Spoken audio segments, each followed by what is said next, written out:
In today's episode, you're going to hear a discussion that I had with my cameraman's friend and myself. Throughout the conversation, there's a couple of people that ended up wanting to ask us what we're doing throughout this conversation around self-development, mental health, happiness, love, and fulfillment by finding aspects of your life of what you can do differently, better, and how you can make some money online as well. So if you guys are interested in learning about this, highly recommend you listen to this whole episode. You can check it out on Spotify and or YouTube. Otherwise, hope you guys enjoy the episode, and I'll see you in the next episode. Suffering too much right now, and it's difficult. Yeah, and then my car is slowly dying on itself because I own a 95 Camaro. Okay. And I don't know, it's reached that point where all the problems start happening in between like 90 and 100,000 miles. So it's rough on that part too. Quickly put on the dead mouse on your thingy, just because I can hear some of the wind in the background. The dead mouse, is that what it's called? Dead cat. Yeah, dead mouse, dead cat, dead rodent, whatever you can think of. On screen. It's a videography thing. Interesting. Somehow muffles the wind, so like you don't get the whenever you're talking. Huh. Put it on. There we go. Is there anyone in particular that you've liked listening to from who he sent over to you? Dude, Bedros Keuilian. Do you know who that is? No. It's this dude who's like really based around mentally progressing yourself in every way possible. He's also one of my favorites. Both as a man and as, someone trying to start a business, Yeah. live a healthier lifestyle, all that kind of Yeah. stuff. We can do this as well to be safe. What's up, guys? Y'all doing like a podcast? Hey, yeah, you guys want to join? Chat for a bit? No, we just trying to view it real quick. Hey, if you come back, we're Podcast? yeah, yeah. What is it about? Mindset, like mastering like your mind, overcoming like self-limiting beliefs that you have to kind of become your full self. You ain't got like no type of card or nothing? I got Instagram. If you want to follow me on Instagram, that's about all I got. What's your Instagram? It's just Caleb, Caleb, and then Quimby, Qui. You got your own, got it. She got your own. How y'all doing today? Y'all alright? Doing Yeah. good. How about you guys? Yes, sir. Yeah, alright. You guys listen to quite a bit of podcasts or what? Depends on what they're Yeah, talking about. Yeah, that's myself. Okay, gotcha. Yeah, plus I also just like talking with people. So like anybody that's ever interested in having a like talk or whatever it is, like I just talk with people that want to share their story. Because everybody has a voice. So I'm like, if you guys ever want to have that, and then you can send it to your friends and family or whoever it is, then it's just like, I think everybody has value. So I'm just trying to do a little bit of good with what we have around us right now. Yes, we'll check you out. Awesome. You guys enjoy the walk. All right. Okay. The cameraman joins the podcast. That's interesting. Yeah, it seems like it's things like that I just absolutely love doing, where it's much more authentic and genuine. And I was listening to the guy that you have on your Instagram page right now too, the really buff dude. Alex Hormozy? No, the lifter guy. The lift guy. Oh, Sam Solar. Yeah, which I got him into Sam Well, you Solar didn't give me because of my necessarily- TikTok edit. I saw that, and then I was listening to this video from vidIQ, and they were talking about how Sam Soli's videos aren't like edited just at saw all, that like they're one very too. genuine, Yeah. like. And apparently he's getting like hundreds of millions of views.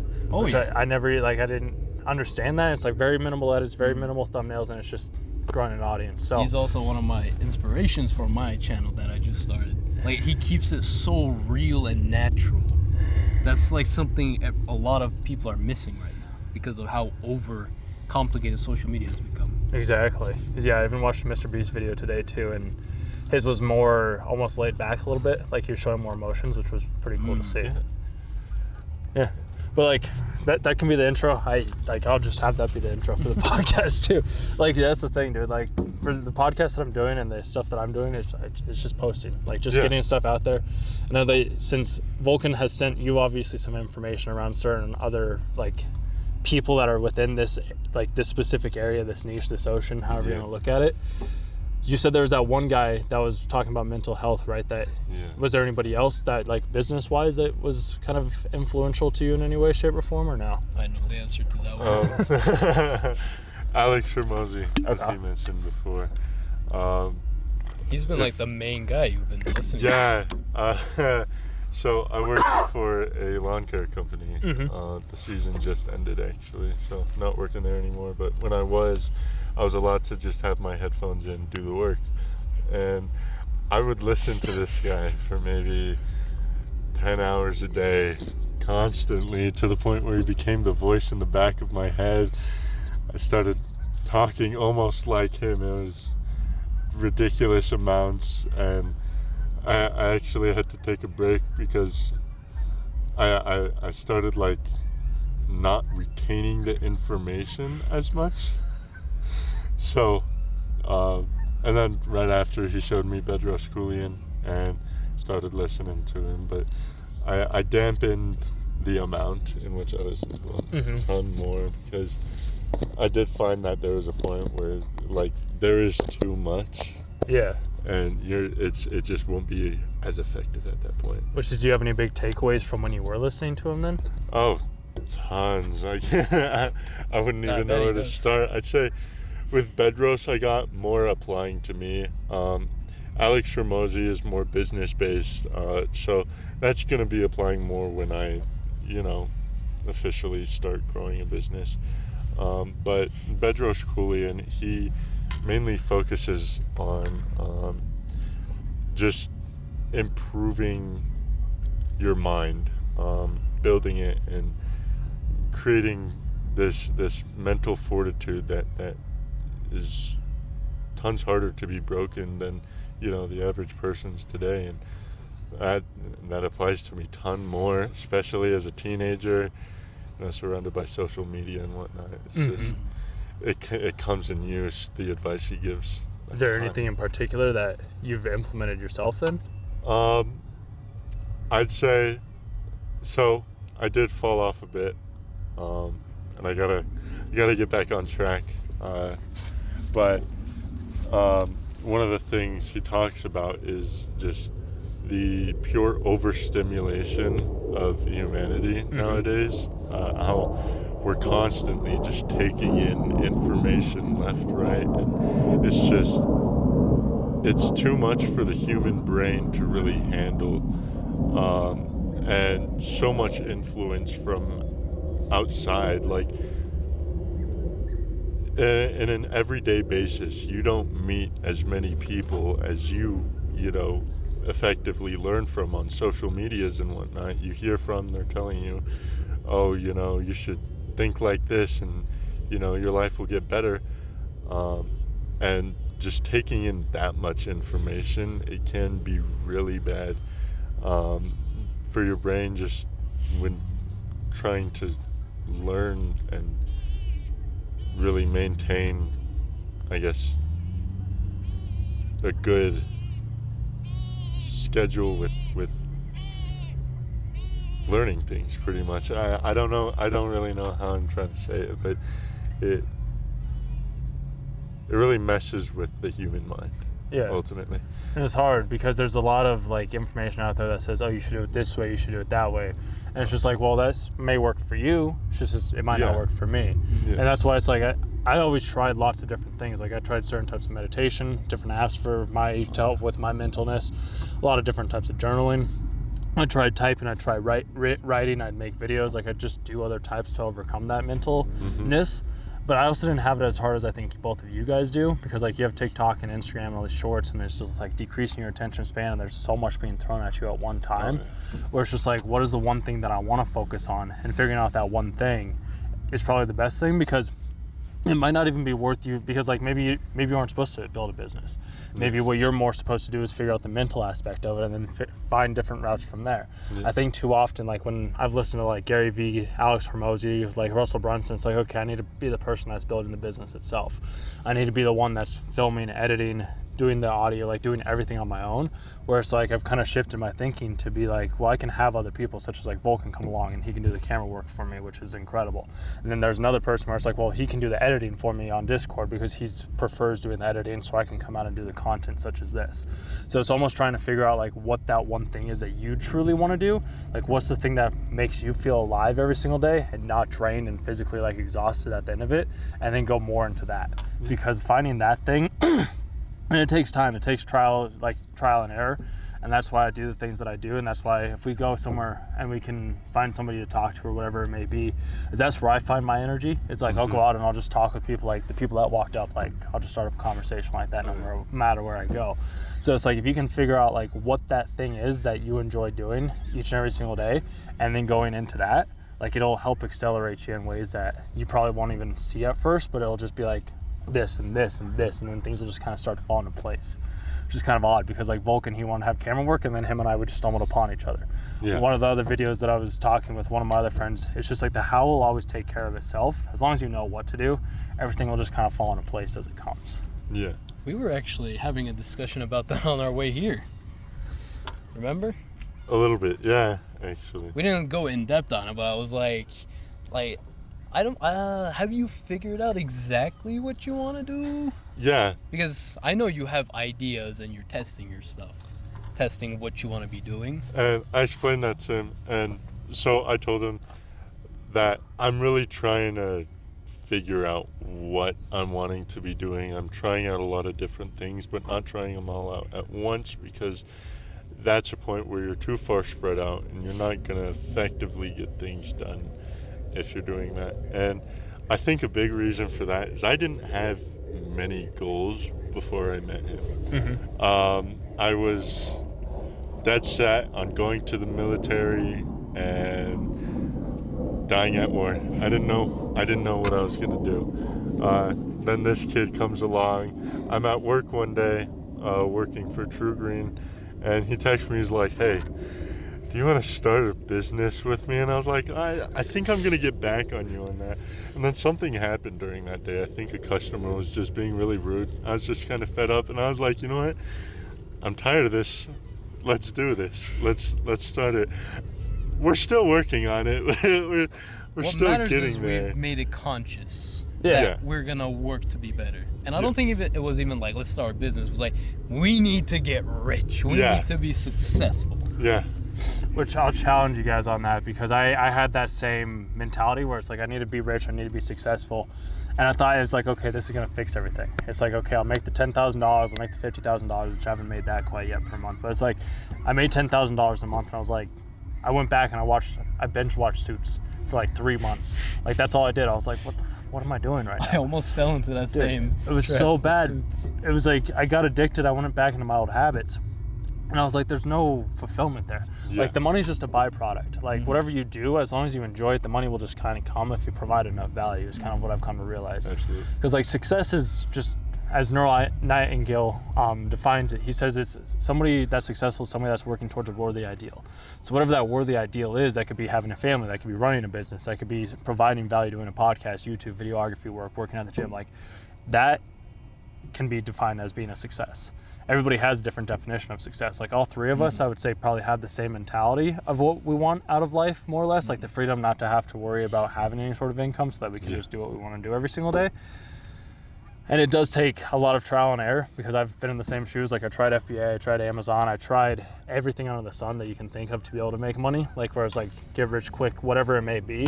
I tried it and I was like, I didn't find any passion or joy in it. Like I just didn't enjoy the research aspect, the marketing. Like the marketing was fun, the sales aspect was fun too, and like the talking with people and asking questions, I enjoyed that. But like the building the website, the market research, like if I was doing product, I was like, I just don't like that. I'd rather do like something like this where it's like a one-on-one coaching call or something like that. And it's like, let's meet once a week. Here's what you can do. Here's questions. I'll ask you the right questions to help you get to this decision that you want to. Once we get there, it's like, okay, where do you want to have your goal? Because your goal might not be actually the goal that you think it is. So I thought my goal was to make 10,000, then I make 10,000. I'm like, okay, well, that's not actually what I want to do. I want to be able to help other people live their dreams and find their place. What's up, man? Want to be a part of this? Yeah, like it's just all because with the digital era now, it's so much easier to one, make as much money as you truly want to online, Yeah. and two, do whatever you want to do every single day. Like, I mean, you don't have to have hundreds of millions of people following you. That's something that I've had to come to realize. It's like, it's only technically, you really only need 1,000 fans if like you're selling like a $20 to $40 t-shirt. Then you can at least be making $80,000 to $100,000 a year. Or you could do some sort of coaching or service, which I think service is the way to go because you have very little overhead to be able to create that type of business. So one of my buddies, he does fulfillment by Amazon, and he has to go find the product, buy the product. Once he buys the product, he doesn't make a profit until he sells that product. So it's a little bit harder for him. He has to put more money up front. He is making his business is worth 6 figures, but I think he's taking around $10,000 a month right now off of his business, which is incredible to see. That's awesome. Yeah, but it's just like with service-based business, like with coaching or lifting or some sort of like thing where you're just using your mind, as that one guy does. It's like whatever you do, all you have to do is just use your time to fulfill that specific cost. So it's like I could do coaching for 30 minutes, 45 minutes, or an hour every single day. And since I'm still new at it, it's like I'll just start by charging $500. As I integrate and I start to improve upon that, then it's like it can start to grow up from there. And since I don't have any overhead other than my own time, I get 10 people, there's $5,000 a month right there, and I'm working 10 hours a week type of thing. So it's a matter of trying to figure out where you find the most amount of value or what you think that your skill set is, and then kind of working backward from there. It took me years to figure it out, so don't feel like you have to be in a rush, but that's where it's like having somebody such as myself or another coach or somebody like Vulcan that kind of like keeps you accountable and like pushes you, I think it's valuable and worthwhile to have. You tried to be lazy, and I said, I'll come to you. Yeah, and I appreciate that. We are going to be filming. I appreciate that because it was kind of like a sub-vacation for me in a sense, because it's hard for me to step away from work. Like I just work all the time. Like that's all I do, because I've always kind of, I wouldn't say I've struggled. Just relationships have been somewhat tough for me because it's like there's so much that goes into it, whereas like work and business just has always made sense to me. So that's the thing that I do. I'm like, there was no emotional attachment. There's nobody's feelings getting hurt. Like I can just, whatever I do, like that's what I do. And like if something's wrong, then somebody will tell me, I'll improve and I'll like make my adjustments from there. I'm working on obviously the other aspect of it, of having more long-term relationships. Like I do have a couple of friends that we've been friends for years type of thing. But yeah, it's just like, it's finding that the people that keep you accountable, especially in the beginning, because once you build on the habit, then it's a whole lot easier. Like I saw the video of him going to the gym with you, I believe. And like, I don't know how consistent you guys are at the gym right now, but it's like getting back into that and having somebody to keep you accountable is incredibly useful in the beginning. And then once you have that, then it's just kind of like, it's a snowball effect from there. Yeah. So that's probably the best thing that I would say, is having somebody to keep you accountable, at least for the first 60 to 90 days. And then at that point, if you're gonna be like, all right, hey, I'm done. Like, it's like, okay, cool, you can do it on your own. It's just, are you going to be remaining accountable? Because very few people, I think, are able to remain accountable to themselves because they just let things slip and like fall through the cracks type of thing. I mean, it's been thanks to Alex that I've been so consistent with my gym. Until the last few days, I fucked up my shoulder, so I haven't been able to go. But it's finally feeling better. I only feel it when I like full on stretch it, but we should be able to start back up to that. Yeah, I've been having to hit the gym alone. Yeah. So sad. Hey, I mean, if you're going, like that's step one. As long as you show up, like it doesn't matter if you're tired, if you're exhausted, like if you don't feel like going. As long as you're showing up, like that's the part that matters most. If you don't show up at all, then you're like, okay, well, I'll go tomorrow. And then it's like tomorrow comes, like, I'm still not feeling it. Right. And then another day and another day and another day passes, and then all of a sudden 6 years later, and it's like you're 250 pounds, like can't even get off the couch. Not saying that would happen, but it's like might as well go to the far extreme type of thing. But yeah, it's just everybody's always says, I'm going to get to this tomorrow. And I've done that myself too. It's like, I'm going to go full on YouTube. When I have everything ready, I'm going to get started with the business. I'm going to start communicating. I'm going to start dating. I'm going to start talking to the girls when I'm ready to. It's just like, there's never the moment when you're going to have everything in place. And that's like a big thing. So I did find a point where I was effective for like weeks on end. I was putting in work. I was studying hard. I was going to the gym for a couple hours a day. And then just one Saturday, I decided to sit down and play video games with my brother that entire day. And after that day, like at the end of the day, I felt like useless. Like depression was hitting me really hard. And I had to, like, while I was walking my dog, I had to think about like what's going on in my head, right? And that's something I have to do pretty often. I have to like almost talk to myself and target out, hey, why am I feeling this way, instead of just acknowledging I feel this way and trying to drown it out, right? And I figured out, like, I struggle, after being effective for so long, I struggle to go back to old habits and feel okay with it. And it hadn't even turned into a habit at that point. It was one day. And a big realization I had is that with that feeling, for me at least, there were two outcomes. I could let that feeling get to my head, right? I could let it take over, bring me into a depression, and I could continue those old habits. Or I could be like, I'm not going to hold on to this. You know, I had one day where I relaxed. That's okay. Just got to get back on it tomorrow, right? Yep. And I don't know. That revelation was big for me, because so often had I fallen back into old habits due to, you know, that short depression because I took a day off, right?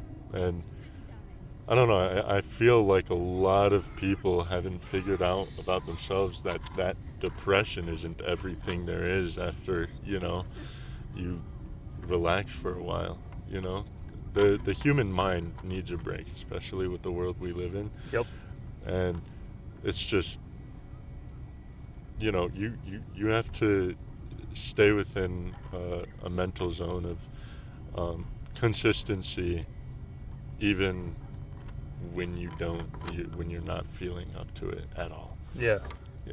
Yeah, well, you need the times to rest and to break and to breathe, and it's something I've always struggled with, where it's like, dude, I don't want to take a day off. If I take a day off, then it's like I'm wasting all this time.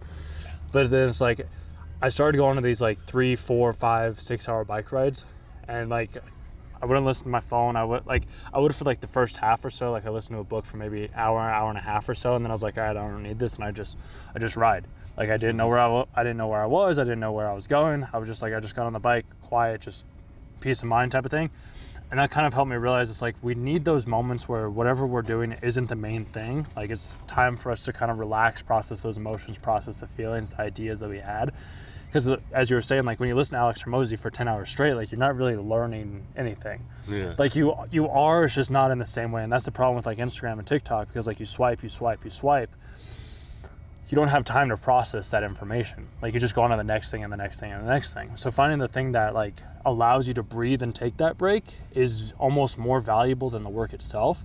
Because that's why like I was struggling to come out here too, is because we just finished that last video that we did. So I was like, all right, I need some time to process and work, like think through this and like come up with an idea. But then I was like, well, we can come up with a creative idea later. I have some still in my head that I think we can run off of, but it's like you need to have those times where it's just like you just take a walk without like your music or headphones or anything like that. Once you watch one video, don't go to the next video. Yeah. Like just sit there and think about it for a minute. Like I don't know how much meditation you do, or if you do any meditation at all. I dabble. Okay. Yeah. It's just like mindfulness or anything in particular?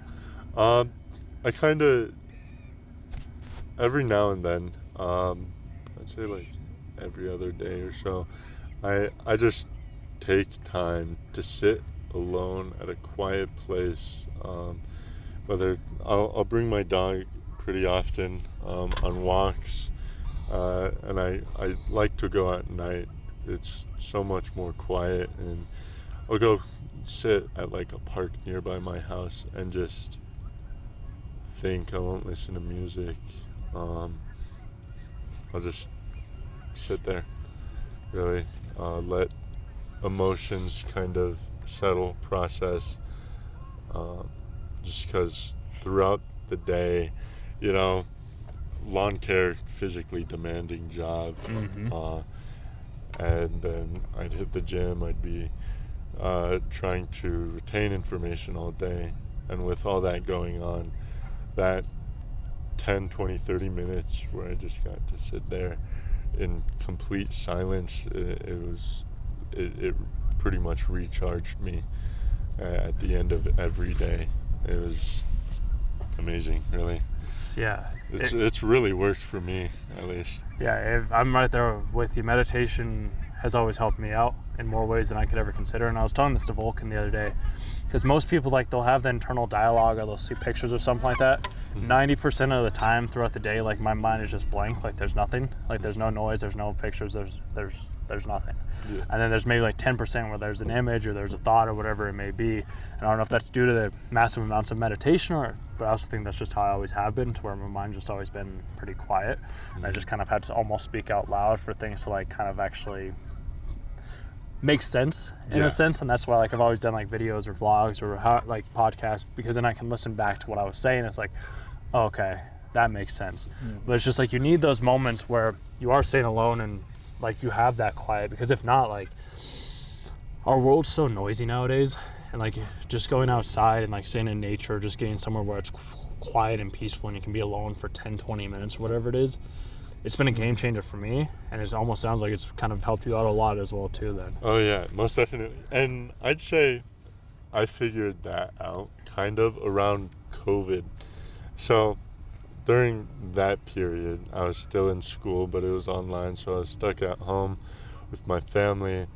I was being kind of a brat. I didn't really get along with any of them too well, and there was a point where I stopped listening to my mom. I would be up all night. I would do my homework during that time, and then I would just have, silence for the rest of the time until the morning, and I'd go to bed in the morning, right? And I would go on like 2 a.m. walks with my dog. Majority of the time I'd be outside, it's with my dog, just because he's an Australian Shepherd. He loves it outside, so why not bring him? Very energetic. And 2 a.m. walks during COVID. Nobody's out due to the pandemic, and nobody's out because it's 2 a.m. And I don't know, something about it. It was the most peace I've found in years. And it kind of did like a hard reset on my brain. And I don't know, I would be outside a lot during night. I don't think I was technically supposed to be, but that's where I found happiness. And I'm not antisocial or anything, but just the quietness of it all it was really like a whole mental break that I needed. Like, it was like 2-3 months that I did this, and I'd say like so far the pinnacle of my life, where I was the happiest. And I mean, I'm not gonna let my life hit, a high point and stay there at any point. I want to keep on improving, but like mental health wise, that was the best it's ever gotten. Yeah. That was amazing, I'd have to say. Yeah. Yeah, well, you kind of feel, at least like when I was doing, it's like you feel, when I would go out and walk middle of the night, or whenever I'm in the mountains or doing a run when nobody else is out there, it almost makes me feel like it's just like I'm doing something that nobody else is doing, and it's making me feel better than like I have ever felt beforehand, because I'm doing things that I never thought was possible to begin with. And it's just like me getting out there and being a part of this, like this ecosystem, this quietness, this world where it's just like, wow, this is what it feels like, just to have this like tranquil feeling of like quiet and peace, because that's the only time you could ever have peace and quiet, especially now, unless you go out to the mountains or like you go out into like the woods or whatever it is. Because dude, I've found so much happiness too, like just sitting and being quiet, like alone by myself, like either in the middle of the desert or like just out camping. Like and it's not because I'm antisocial, it's just that's the one time where I would always feel like I could just be. I didn't have to put on a front, I didn't have to put on a smile, I didn't have to do anything that I didn't want to do. I could just be who I wanted to be in that moment. There's nobody to judge me, because like nature doesn't judge. Nature doesn't give two shits about who you are, what you do, or what you say, or what you think. So it's just like, how could I do that every single day? And it's been a battle, to say the least, because it's like every single time that I ever have shown like my insides and who I truly am, it always seems to get shot down by somebody else. And it's just like I didn't want that to happen, but it's also like that's the only way that I can truly grow into the person, into the man that I can be, to hopefully inspire and inspire the people that were in the same shoes that I was in, where it's just like, I felt small, I felt insignificant, I felt like I had no purpose, no drive, didn't know how to communicate, had no friends, like lacked confidence, even though like I was confident. I just didn't feel like I was confident because everybody around me was doing other things.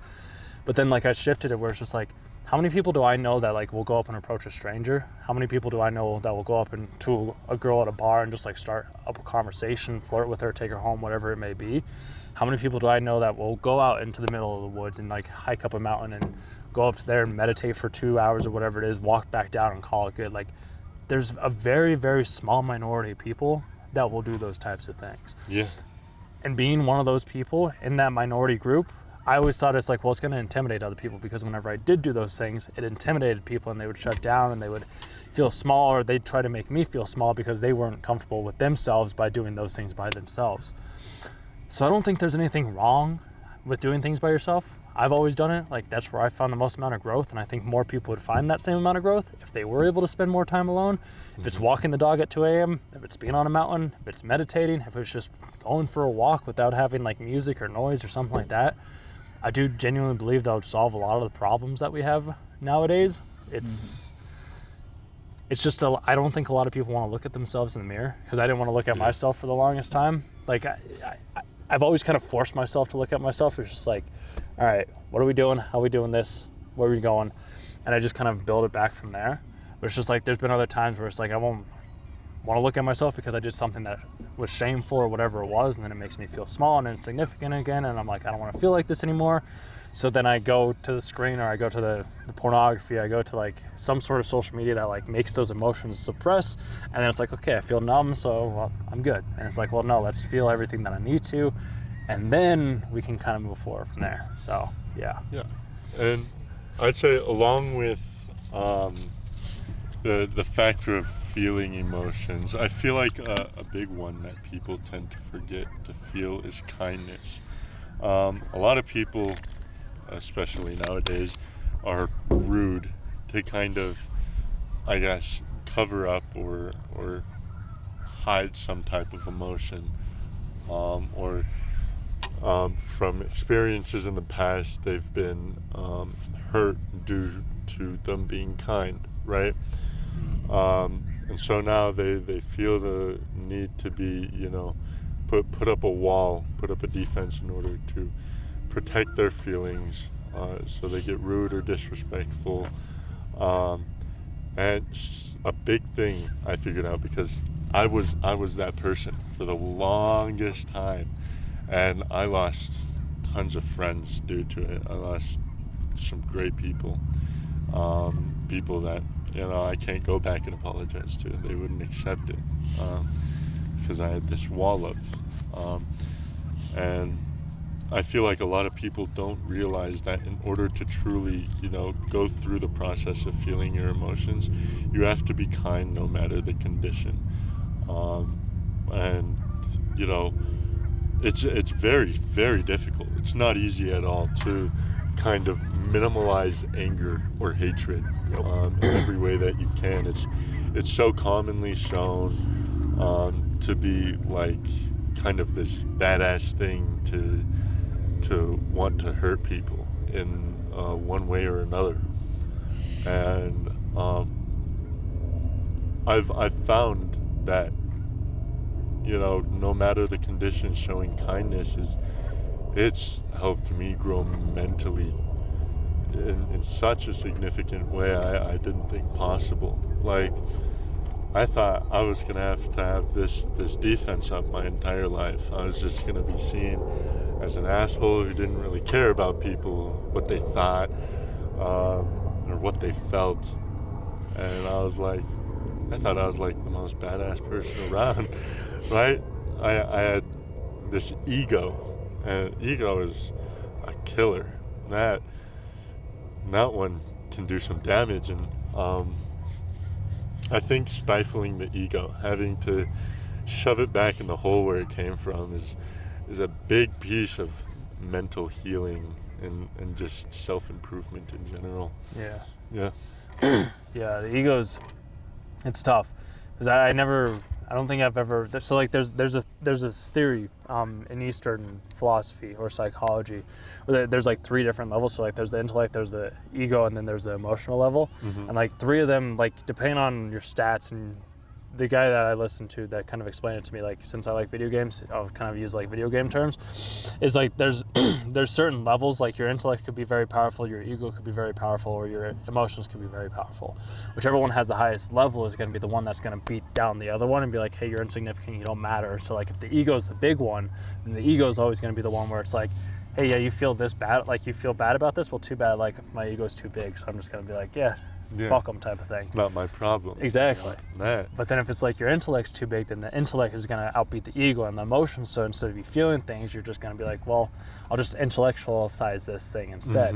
So it's like, when I think about the ego, I always looked at it as like when I was at the gym or something like that, was I trying to outlift somebody that was stronger than me, or was I just trying to meet them where I was at? And that's how I've always looked at the ego. So that's why I'm like, I've never really had, I don't think I've had a big ego in a sense, because like whenever I lift with other people or I'm with other people that are doing better than myself, it's not like I'm trying to boost my knowledge or boost my expertise. I'm just like, what are you doing? And I don't know how you were able to overcome your ego, because I feel like everybody has different ways to be able to kind of like maybe suppress it or make it smaller. But it's just like there's always, I think everybody has to deal with it in their own unique individual ways. And first, I think it does come down to obviously recognizing it. Once you recognize, oh, hey, my ego is too big, then it can start to become smaller. It's like my intellect's too big or my emotions are too emotional. And finding a balance, I think, is the right place to begin. Yeah, honestly, I'd say you're right. Don't destroy your ego. Ego is a part of the human brain for a reason. It can be effective, but of course, everything in, amounts that are too large can be unhealthy. So you're absolutely right about that. Finding that balance is essential. Yeah, I don't have much like information or insight into the ego all that much, because I've never had a big ego problem, at least. But me saying that, maybe that means that I do have a big ego problem. I mean, it's one of those things. My intellect and my emotions were always the things that, intellect was always the thing that I took more pride in. So like my ego, I just never learned much about it. I did read Ryan Holiday's book, Ego is the Enemy. Don't remember much of it, but that's always a good book that you can always like recommend or read, I would say. But yeah, it's just, I'd say the mentalness, because it all works together. Everything does at the end of the day. And it's tough because kindness is also, it's hard because it's like you want to be kind, but then like if it's not reciprocated, it's like, well, yeah, really? Yeah, and that's the hardest part about it. I personally, I'm a man of God, and so a lot of what I learned to do is, show kindness. But like outside of religion, there is no bad in being kind. No. Absolutely none. Kindness is effective in any situation you're in. And it's challenging, and that's a big reason that it's so useful, because the greatest things that are to come in life are most of the time going to be the most difficult. And so learning how to be kind even when it's not reciprocated, even when you think the person doesn't deserve it, just learning to be like, hey, I wish the best for you, I know you killed my cousin, something like that. I still have love for you in my heart, and I hope you find, something that helps you, no matter the condition. It's very difficult, but the ways that it can kind of improve the human mind and lifestyle, it's insane. Yeah. Is what I found. It really helps. Yeah, there's I was just gonna say something too, because yeah, like if you aren't being kind to that person, like everything's within our, like everything, you're just ruining your own thoughts in your own head. Yeah. So if it's like, I'll just be like, yeah, maybe he did kill my uncle or he did something terribly bad, it's like I'll still feel love for him. Like if I want to hate him, I can hate him, like, but that's not like, that does nothing. Exactly. Nothing at all. Hate is there to hurt. It breeds nothing but thoughts of violence, really, and whether mental or physical. hate is not effective in any situation whatsoever. No, and that's why, like, if we could just have a little less hate and more, as corny as it is, like, love in the world. Absolutely, like, no. I wish. Yeah, as corny as it is, and a lot of people, I find it strange that a lot of people find love to be corny. Mm-hmm. The concept of total and complete appreciation for someone, despite who they are, what they might do, I found it to kind of be strange that it's weird for someone to be so appreciative of another. Mhm. I mean, most people would probably think me and Alex are gay because of how close we are. Yeah, I've had that problem because like I don't We're like brothers. exactly, and it's the perceptions. Like everybody sees this perception. It's like, oh, these guys are hanging out all the time. They must be into one another. And it's like, I mean, I do call them babes. hey, I mean, and like if that's how it is, like that's how it is. No judgment. Like, but like I know that that's not how it is. It's so close of friends that we could just express how we love each other, like if we actually did love each other. Yeah, because But we're straight, well, it's like right? Yeah. It's like, I mean, I'm straight, but I don't know about you. Yeah. throw a dick joke in here somewhere or something. Because we've just been conditioned to think that like when two guys like love each other, it's like, okay, you guys must be homosexuals. It's like, well, that's not the case. Like, and it's just like the mind just plays those tricks. But it's like, I think if you're just kind and you care about somebody, that doesn't mean like I've hung out with plenty of girls where I'm like, they're just great people. I don't want to sleep with them because like I just value them as a person. And then there's other girls where I'm like, okay, like I mean, I don't really like I do value this, and it's Yeah. And that's one of the bigger things. It kind of correlates with the ego in that sense. Like this person, they add no value to my life, so I don't really need to think about them or worry about them. I had a one night stand. I won't ever see them again. I don't need to worry about them. I couldn't relate. And that's a thing a lot of people miss is like, if this person isn't adding value to your life, first off, why spend time on them or with them, right? Mm-hmm. And second off, why, if you're gonna spend time on them or with them, if they are worth your time, then show them kindness, because they do matter in the end, even if they don't have similar goals, or you'll only see them in this one meeting, even if it's for 5 minutes that you're meeting someone. And this is something Bedros Keuilian actually gave me kind of an idea of to do, is even if it's for 5 minutes, add some sort of value to that person's life. In any type of way, whether emotional, financial, whatever. Educational, intellectual, whatever it is. Absolutely. I mean, even a simple compliment can change an entire person's day. Exactly. I mean, affect the rest of Absolutely. your life. Like, Yeah, like, I mean, I remember compliments of, like, even simple things back in, 10th grade. That was like 4 years ago. Some girl came to me and said she wished she could vibe like me. I haven't forgotten about that. Yep. For years. And it's a simple compliment. And honestly, people are afraid to, give compliments like that. And at the same time, people find it weird when they're complimented just randomly like that. And I don't see the point in looking at someone like they're weird for being kind to you. Yeah.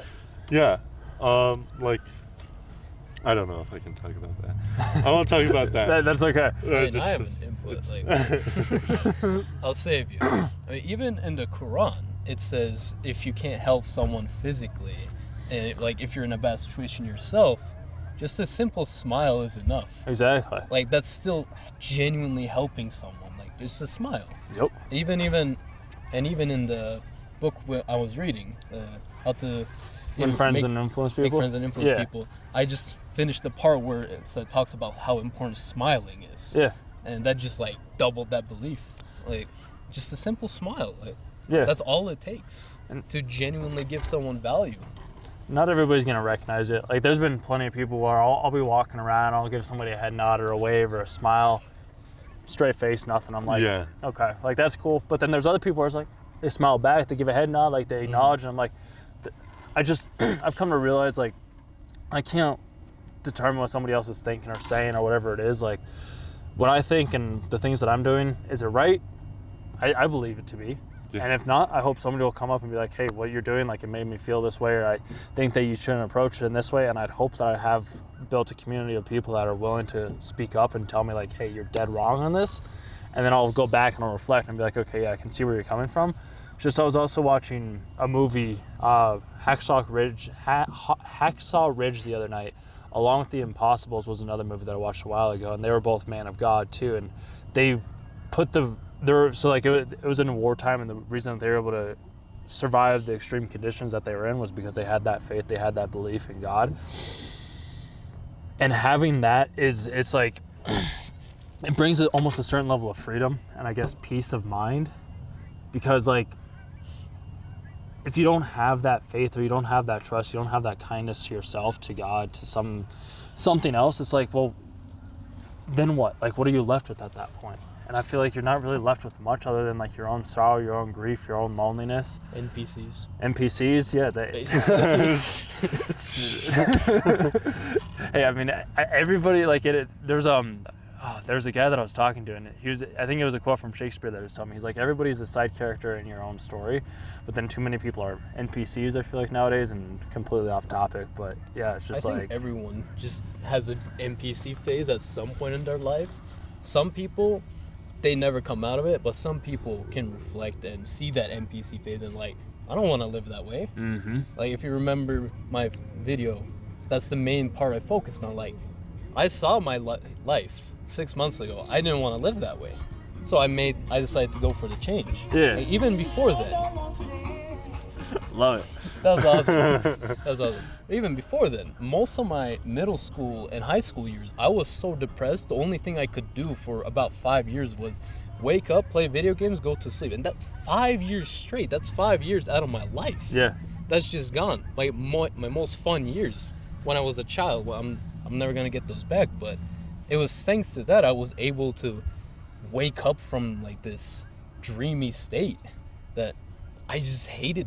I realized that I don't want to live like this. Not when all these things in the world are happening. Like, we're stuck in this system. Like, I don't want my parents to have to work until they're in their 60s, 70s, and then retire. Like, that burns a fire in my heart. That's my main goal. I have two main goals for why I want to succeed, and that's one of them. I want to save my parents from this stupid system. Yep. Yeah, dude. It's crazy. Yeah, if you don't have like goals will only get you so far. You have to have strong values. It's like, I want to make sure my family's always taken care of. They never have to worry. And if that means that I have to sacrifice certain periods of my life, then like that's fine by me, because I don't consider sacrificing. It's just teaching me like things that I don't want to do and then things that I do want to do. So it's like, I wouldn't look at playing video games for 5 years or me watching anime for 10 years or doing like an anime YouTube channel or all these other things. Like, I wouldn't consider that a waste. I would consider that as, okay, these are things that are getting me closer to the place that I want to get to and teaching me other skills and things that I'll need to be able to truly do what I need to. Because I do think there's a plan for all of us, and a lot of people, if they find their purpose, they find the thing that they want to do, and they are just kind of like, they follow their intuition, their gut, like their faith, and just let things take them where they want to. I think things will work out in the ways that they're supposed to. And everybody has like a karmic debt, or somebody has like their own like spiritual intuition, or whatever word that you want to use to interchange. Like, everybody has that, and tapping into that, I think, has allowed for me to accelerate in ways that I never could have imagined. But it does suck, because like, if your goal is just to make $100,000, once you make that, it's like, well, now what? No satisfaction. Exactly. You gotta set even bigger goals, and it's just a nonstop loop. That's a lot of things YouTubers have to face that I've been listening to. Like, their first goal is like 100K subs, right? They reach it, now what? Now the next goal is 1 million. They reach the 1 million, now what? 2 million, and it just keeps going, and there's no satisfaction. And one of the YouTubers I was listening to was like, that's the main reason why I start slowing down, and just, instead of focusing on these goals, like, focus on myself and genuinely do what I love. And he loved making really fun videos with his friends. Yeah. So that's what he was able to focus on. That helped him grow even more. Yeah, it's true. It's more focused on the input. Like, whatever you do, just focus on the input. Mm-hmm. If you focus on the input, the output will just take care of itself. Like the last video that we posted, like that you and I filmed together, I posted, and I think it's at 56 views or something. I'm like, that's good. It's also just like I have to remember to detach from the outcome and realize that like maybe it just wasn't the right topic, wasn't the right idea, wasn't the right whatever it may be. So it's just like I just got to go out and make the next one and make the next one and the next one. This is just a build up to it, because once you actually do start getting those golden videos out, $2,000 almost down the drain. I wasn't watching that, so that's my entire grant money. But yeah, this is just the build-up phase. So once you actually get those gold videos, when you build up to those golden videos, like that are just perfect, the video's perfect, the editing is perfect. Not perfect, but like at a gold standard. Right? exactly. Then all these videos are also going to become valuable, because this is where you came from. And also, even if these videos are good and people are just not seeing it right now, they will see it in the future. Exactly. Yeah, because before when I was making videos, like I was just making videos just to make videos. I never considered like people would go back and watch this video and this video and this video. And now it's like, let's just make every video as good as I possibly can make it at this time. Yes, it's probably still going to be garbage. Yes, it's probably going to still need a lot of improvement. I did what I could, and I just posted, I put it out there, and we'll just kind of let it take care of itself. And then people will hopefully go from like, oh, I like Caleb's content, let's go listen to this, and let's listen to this, and let's listen to this, and then it just kind of spirals down. Because there's only two types of people in the world. There's either creators or there's consumers. Yeah. And the creators, I think, have a lot more ways to have freedom, where the consumer's like, that's okay if you want to be a consumer, there's nothing wrong with that. It's just understanding, like, do you want to be creative or do you want to be consuming? And you can do a little bit of both, because I think you do need to consume some stuff to be able to get certain ideas, but like you still have to put in the work. Like that's, you can't just think about it and be like, oh, it's just gonna happen. Like, oh, so here doing this right now, this is us putting in the work. Like driving down here, doing the videos, going to the gym, like that's doing the work. If you don't do the work, there's gonna be no progress, there's gonna be no gains, there's gonna be no like fulfillment and success. And too often, I think people just want things handed to them for some odd reason. I don't know if it's because of when they start doing participation awards and all this other stuff, which that's perfectly okay. It's just, I think it takes away from people's work ethic. And I've been trying to figure that out myself, is like, why do I work as hard as I do work? And I don't think it's due to the goals necessarily, but it's like due to, it's a yogic perspective. It's called a dharma. So instead of like, be like, okay, I want to have 100,000 subs, or I want to have 1 million subs, and then 2, and then 3, or I want to have this amount in my bank account. It's like, what is the one thing that you truly want to do, and then kind of build back from there. I like your eyes. Hey, thank you. Thank you. Me too. I was complimenting a couple of other girls on those the other day, so Huh? I was complimenting some other people on that the other day, What do so you mean? thank you. On the eyes? Yeah. Yeah, Oh yeah, you sure? yeah, so just thank you. You have a good day. You too. You too. Bye bye. See you. Yeah. If I could say something on like, you know, the consumers part. So the best way I can put it is, so this is from Alex Hermosi. He talks about pretty much mentally pleasing yourself, right? It's where, you know, you watch a bunch of videos, right? Motivation, and just you get this big rush. Oh no. I'm like, just want to make sure. What's up, bud? Hi, buddy. You nice? You friendly? Just don't go in that general I'm like- vicinity. You gonna take a... Okay. The way he's walking I know, I is was like- telling me that he's about to just. right? Anyways, so like mentally pleasuring yourself, you're just in this headspace where you're taking in all this dopamine of, you know, the thought of, oh, I'm gonna get rich one day, oh, I'm gonna do this with my life and this with my life, I'm gonna buy this, and not doing anything about it. Yep. And Hey, brother. what a lot of people need to understand is they have to stop. They have to cut it out at the second of realization that, hey, I'm doing this. They have to stop it and do something, you know? Otherwise, no progress will be made. You'll continue to convince yourself you're doing things with your life when you're not. You're making it nowhere. Yeah. You're just telling yourself you are. Yeah. We had a pretty good conversation about this topic where you can so easily get stuck in that starting phase where instead of being able to like start creating, you're just stuck preparing. That's the word.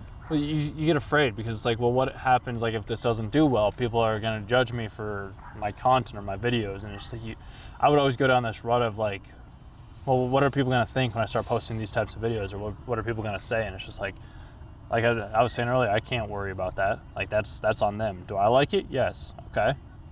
That's all that matters. Yeah. Fear is an insanely strong factor of the human mind. It controls almost every action of most humans nowadays. They fear, oh, well, what if I don't know enough? I can't get started yet. They're looking for some silver bullet that they can, grab onto and be like, that's it. That's what I need to do. That's not going to come. And people just don't seem to grasp the concept of, there's this little quote. I don't know who it's by, but it says, he who fears he will suffer already suffers because he fears, right? And that's, insanely true. Like the fact that so many people refuse to take the first step due to their fear of them failing. You're gonna fail.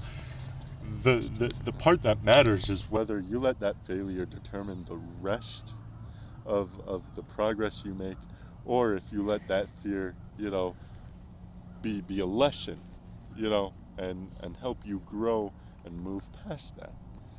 Exactly. Yeah. Yeah. The failures, as long as you don't stop, like you're gonna make it. Like that's what I've learned.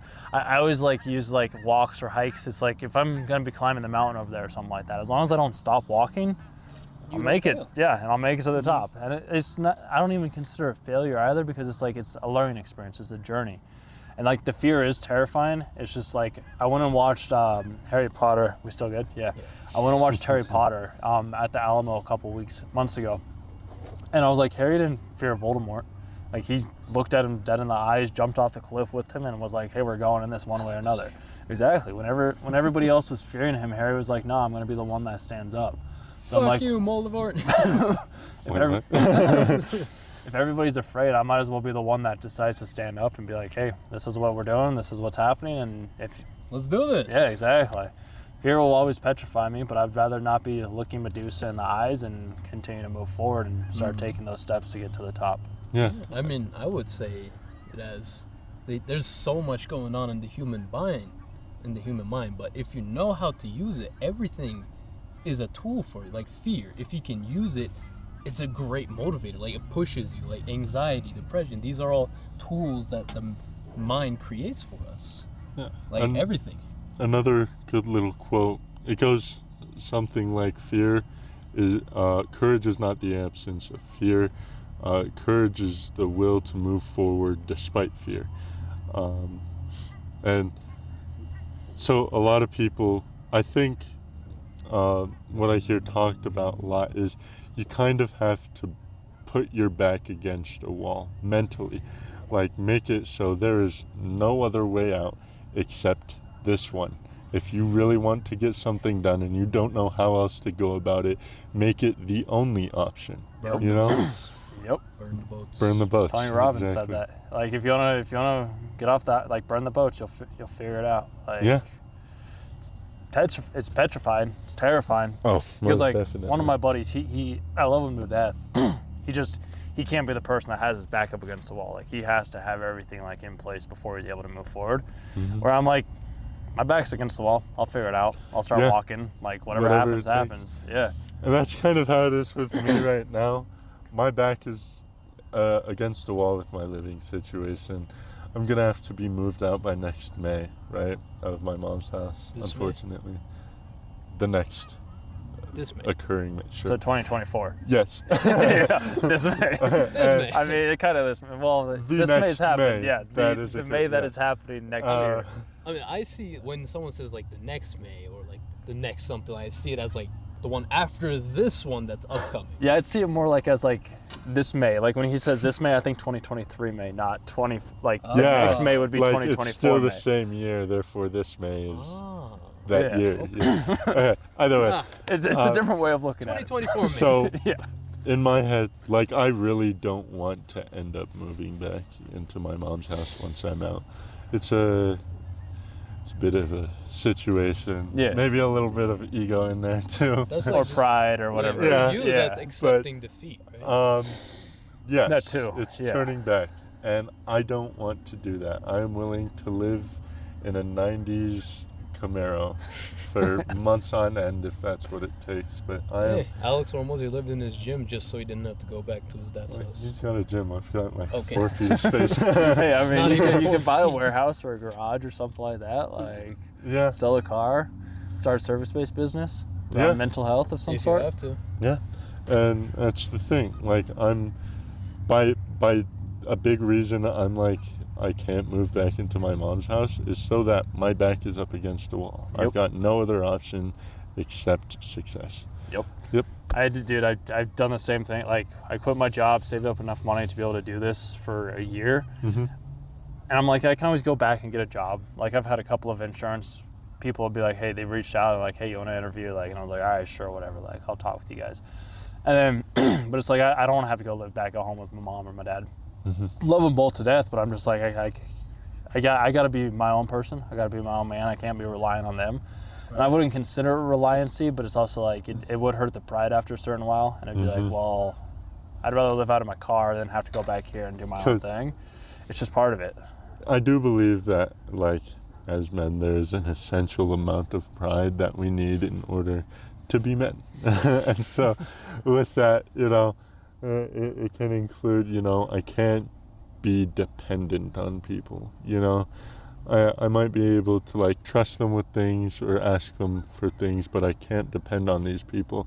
And I feel like that's also why, you know, I can't move back in, because I don't want to depend on my mom. Mm-hmm. I know she hates feeling like I'm depending on her right now, right? And I can't say I'm entirely not. And I hate the feeling that I'm not, that I am depending on her, because I want to be my own person. I want to go out and figure things out, like, immediately.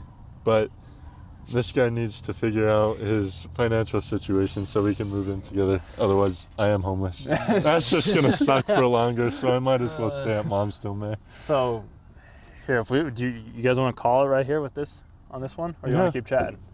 If we can keep chatting, I just don't know if you want to keep the cameras on or not. Because like, so I have an idea. Let's just keep chatting. All right, that works. We can use this because I guess And if leaving something everything good out there. comes in, then we can just cut out some parts, put the good part in. So, since you just finished $100 million offers, part of me, after we got off the phone last night, I was like, this could almost be like a free, like the lead magnet. I don't know if you've read lead magnets, but like this is a thing that would get people in the door to then be able to have that service that is provided.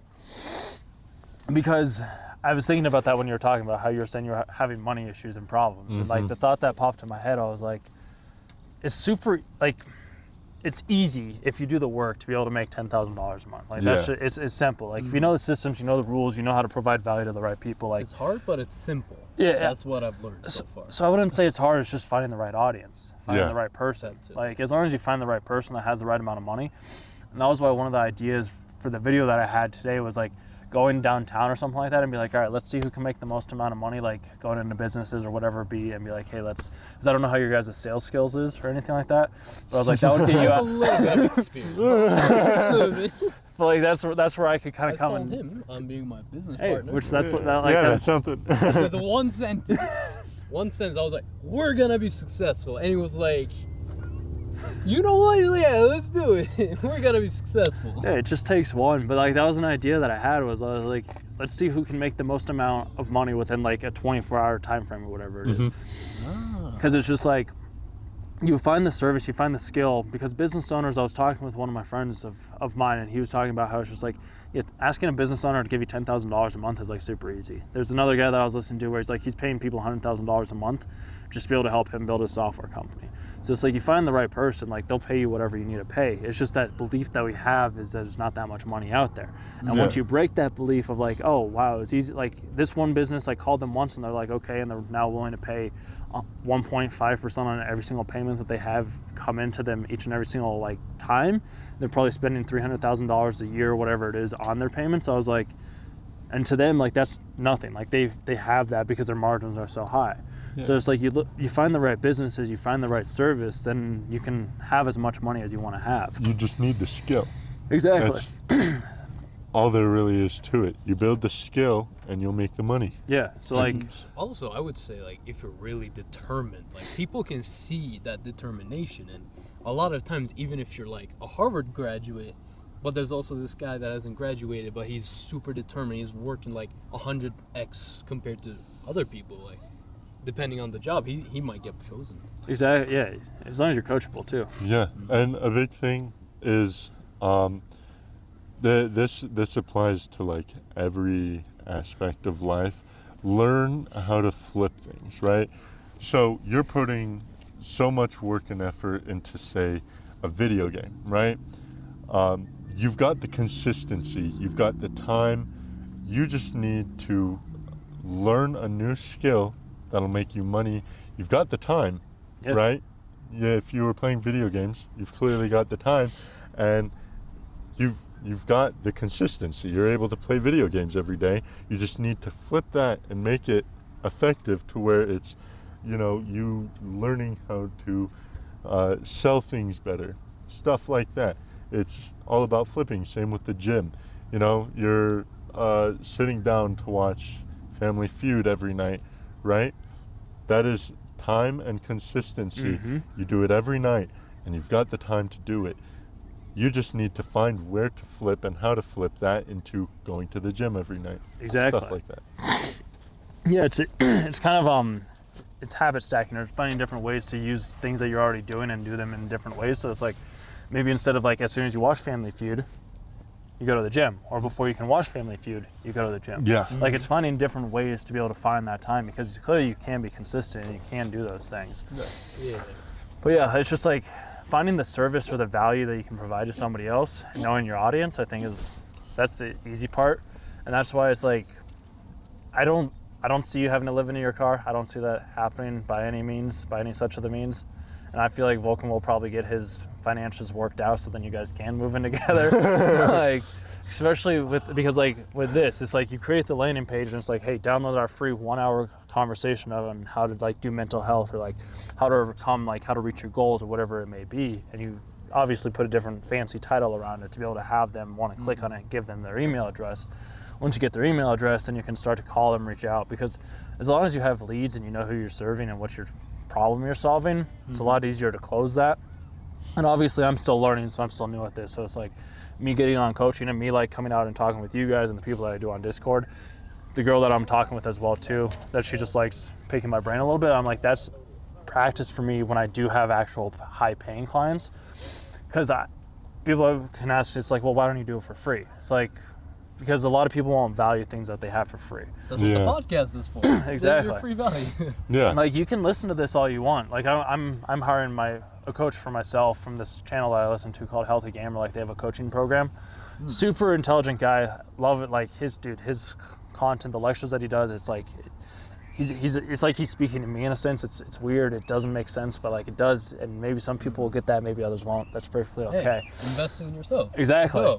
Yeah. So I was like, I'll hire my own coach, get somebody to see how they do that, and then have my own coaching clients as well too, because my whole thing is like, I want to be able to help, as I was saying earlier, I want to help people to achieve their goals and realize like they probably have self-limiting beliefs that they don't even themselves know. Like I've went on a couple of webinars over the past couple of days, and a lot of the things that they were talking about was like breaking people's beliefs of what they could be charging for their clients. Because some people are like, oh, I'm only making $500 a month on this client. And it's like, oh, I can never charge more. And then they end up going out and it's like, oh yeah, I just got this $2,000 client, like doing the exact same work. Had no idea. It's like, yeah, because that was a belief that you had that you were only worth $500. And that's where sometimes imposter syndrome can come in as well too, because you think that like your intrinsic value isn't worth the external value that you're having yourself. So it's almost like two are battling towards one another. But if you can kind of like be like, I have to remember, I don't remember exactly how, but like you can kind of work on like balancing those two out by bringing the awareness in. But yeah, it's just like finding the lead magnet, something to give away for free, and then having a service. You can make money that way. I don't know if that's was your guys' plan on how you're going to be having extra income or what it was, but I mean, I am down to brainstorm because right now I have no idea what I want to be doing. I just know that I love the camera. I have 6 classes next semester, and this guy is gonna be homeless if I don't do anything. yeah, I mean, because like, so you said next May was when you had to be out? Yeah. Okay. Do you have a budget for what you're looking to do? Not necessarily. Okay. Trying to get things done. we'll talk about that later. But yeah, like, because I think there's a concept from Napoleon Hill that the more people that you have that have like a similar mindset and drive and are willing to grow and willing to be challenged, That's the exact reason get why we want to move out together. yeah, you get the mastermind principle. You get other people that can bounce ideas off of one another. And I've had friends that I love them to death. Don't get me wrong. They just don't grow or think in the same ways as I think you guys do. That's why I enjoyed running a Vulcan on campus, because I was like, dude, and I was telling this to, I think one of the guys on Discord. I was like, you're like a younger me. Which, don't take that the wrong way. I'd say take that the right way, because like you're starting out earlier than I did, and like he's reading the same books. Like you're reading all the same books, more or less the same books that I have. Like you already know about Russell Brunson, Alex Hormozi, like Dale Carnegie. I'm like, if you're knowing those and you haven't even bought a course or anything like that, and you're 19 right now, I'm like, dude. I do have a bunch of courses. But like college courses, are like courses that you bought from like influencers, From people. Okay. Like, I have a few drop shipping courses because I first started my journey with drop shipping. As everybody And does. yeah. And ended up losing lots of money, figured out I didn't know anything about marketing, sales, anything like that. And that, because I failed so terribly on drop shipping, I was able to actually figure out what I needed to do. So I am thankful for that, even though I lost so much money. But yeah, I have some courses on stocks because that's something I also wanted to learn for long term and short term, in case if I wanted to do like day trading. But now I also know what to like, how to read graphs and what to expect for like future investments. I also have some on like social media marketing, like TikTok algorithms and stuff like that. I'm trying the free month of Skillshare right now. I'm just binge through everything, like cinematography and like video editing, growing on YouTube, and then I can just cancel the 1 month membership and I'll already have gained all that knowledge. But yeah, books, YouTube, courses, anything I can find to invest in myself and learn. And from those, because how many of the courses have you completed all the way through as of right now? Not as many as I would have liked, because I did just buy a bunch when they were on sale Yeah. and just didn't get around to it because I didn't feel I was ready, because that's how I usually find what I am missing. I just like grab a bunch of material, skim through it a little bit, and then the moment I find what's missing in me, it just instantly points itself out, and I'll just grab onto that, just go through it, read it, watch it, learn as much as possible, and then I can go back to the other resources and see what's next. But yeah, I mean, I think I've watched more courses on Skillshare, finished more on Skillshare than like the ones I bought on Udemy. Okay, so so it was Udemy, Skillshare. Was there like so you watched Alex Hormozi's course on acquisition.com Yeah, too, I'm assuming as well too. Yeah. So courses are, because I first bought a YouTube course. Like that was the first course that I bought. It was from this channel called Simple Pickup. I don't even know if they're still around anymore. But it was a whole red pill thing. Like, and I didn't even know red pill was a thing when I first got started. It was just game, and that was the thing that I started out with, because I just wanted to understand how to communicate better with women, because I wanted to understand how to communicate better with women. Yeah. Like Reasonable. like, Reasonable. I need to learn that. it's once you understand that they're just people like everybody else, like it removes all the stress and everything that comes along with it.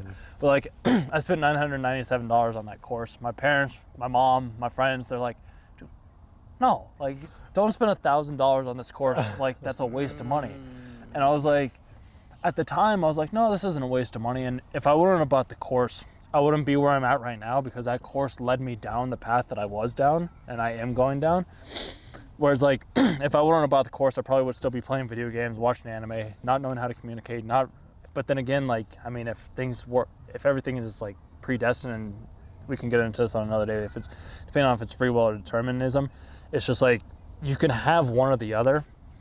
So it's like maybe I would always come down, like fate would just have this in my hands for me to read those types of books. But also look at the $997 investment that I made was like, those were the things that I needed to make to be able to have like the freedom that I needed to and understand the lessons that I need to learn. But I think coaching and one-on-one help helps a lot more because you're more held accountable. Like going to the gym, like if somebody gave me a workout plan for the gym, most likely, like when I hired a personal trainer beforehand, I didn't follow. It was like I did for like a week, and I was like, I don't want to do this. But then if like I was working out with my buddy, and he's like, hey, we're doing this, I'm like, all right, you got it. Like let's do it. Follow along everything I do, don't you? Yeah. It's and it's something that I've had to wrap my head around because I'm like, why would somebody pay for my knowledge? But then I have to realize it's like, well, I would pay for somebody else's knowledge too. And this way it's more accountable and we have more clear direction compared to a course where it's just like that person may or may not ever finish that course, or they might not get the information, or they might not act upon it, they might not go to the gym, they might just try the diet, or they'll download the ebook. Like I have ebooks on my phone. My buddy sent me a ebook around like breakfast burritos. Love breakfast burritos. Haven't looked at it, haven't made a single one, and I'm just like, what the hell? So it's just like, I think we learn these things that we need to learn at the times that we need to learn them. And once you learn the thing that you need to learn, you don't complete the course because like, well, I learned what I needed to. But then who knows, what if that next step or that next page or that next lesson was another lesson that you also need to learn. So that's where I think the one-on-one like group coaching where like we have talks or communication with somebody else it can propel the growth of a person a lot quicker than like a single course can. It also saves a lot of time, which is another factor in the price, because if you were trying to completely learn about going to the gym, like the nutrition behind it, the workouts, each machine, like searching on YouTube and like everything, it's gonna take a long time to finally get a grasp of it. Like at least a month. It took me at least a month to actually learn all the machines, where they are, how they work, which muscles they actually train. It took a long time and hundreds of YouTube videos, and I'm still learning. But if you can just pay a guy like $2,000 to, like an experienced guy, to come teach you everything in like a week instead of like 6 months, then that would be worth it. Exactly. Yeah. That's Alex Hormone's like main principle, like saving time. That's why he would only eat outside, eat out. Which I've been wanting to do. I've tried that sometimes, but I also like. It's getting expensive. It is, but I genuinely just enjoy cooking. Like I enjoy like making a nice meal, like having the knife, like. It's a little therapeutic. Exactly. I'm like, I like cooking. Like, obviously, one day I want to be able to hire my own personal chef so that I don't have to worry about those things anymore. One day. Yeah, it's just like, I don't know. I've always just, during COVID too, like, I didn't think I was depressed back then, but I would say that I was, because I wasn't doing the things that set me on fire, the things that made me happy. Like, I wasn't learning. I'd wake up, I'd watch YouTube all day, I'd scroll on Instagram or TikTok or something like that, and I'd go to bed and I'd be like, what the fuck is it? Like, this isn't living. I was like, this is, and then me stepping away and getting back under my own roof again, it's like, then I got to go back to the meditation. I got to go back to the learning. I got to go back to the exercise. Like, I could just leave and I didn't have to be like telling somebody where I was going type of thing. Like, I get that they care about us and they want us to be like taken care of and safe and protected and everything like that. But so it's like, we got to be our own people. We got to go live out the world. We got to go make our own mistakes. We got to go learn from our failures. And once we do that, then it's like we get closer to success. We get closer to the top of the mountain. And I feel like moving in with this guy is going to be definitely a game changer for both of us, because environment means, that was awful. Environment means everything within the human mind. Right now, I'm living in an environment where growing up, it was chilling, you know, just having fun with your brothers, with your family. Abuse. I shouldn't say that on camera. Not really child abuse. No, not child abuse. But like the environment that I was growing up in, it was mental abuse. I'm sorry. I'll let you talk. that I'm in right now. The environment that I'm in right now is like I grew up with it being like, oh, fun and games and just doing whatever, right? And I feel like when I'm able to move in with this guy, it's going to be a full mental reset. You know, my mom is like, oh, it's my house. If, you know, I'm watching a movie, then don't make a sound. So I can't make dinner during the time she's watching a movie. That's not literal, but it's like it's around the same area, right? And so just being able to have like the kitchen anytime I want. If he's watching the TV, I'll be like, why are you watching the TV, huh? Get to work, right?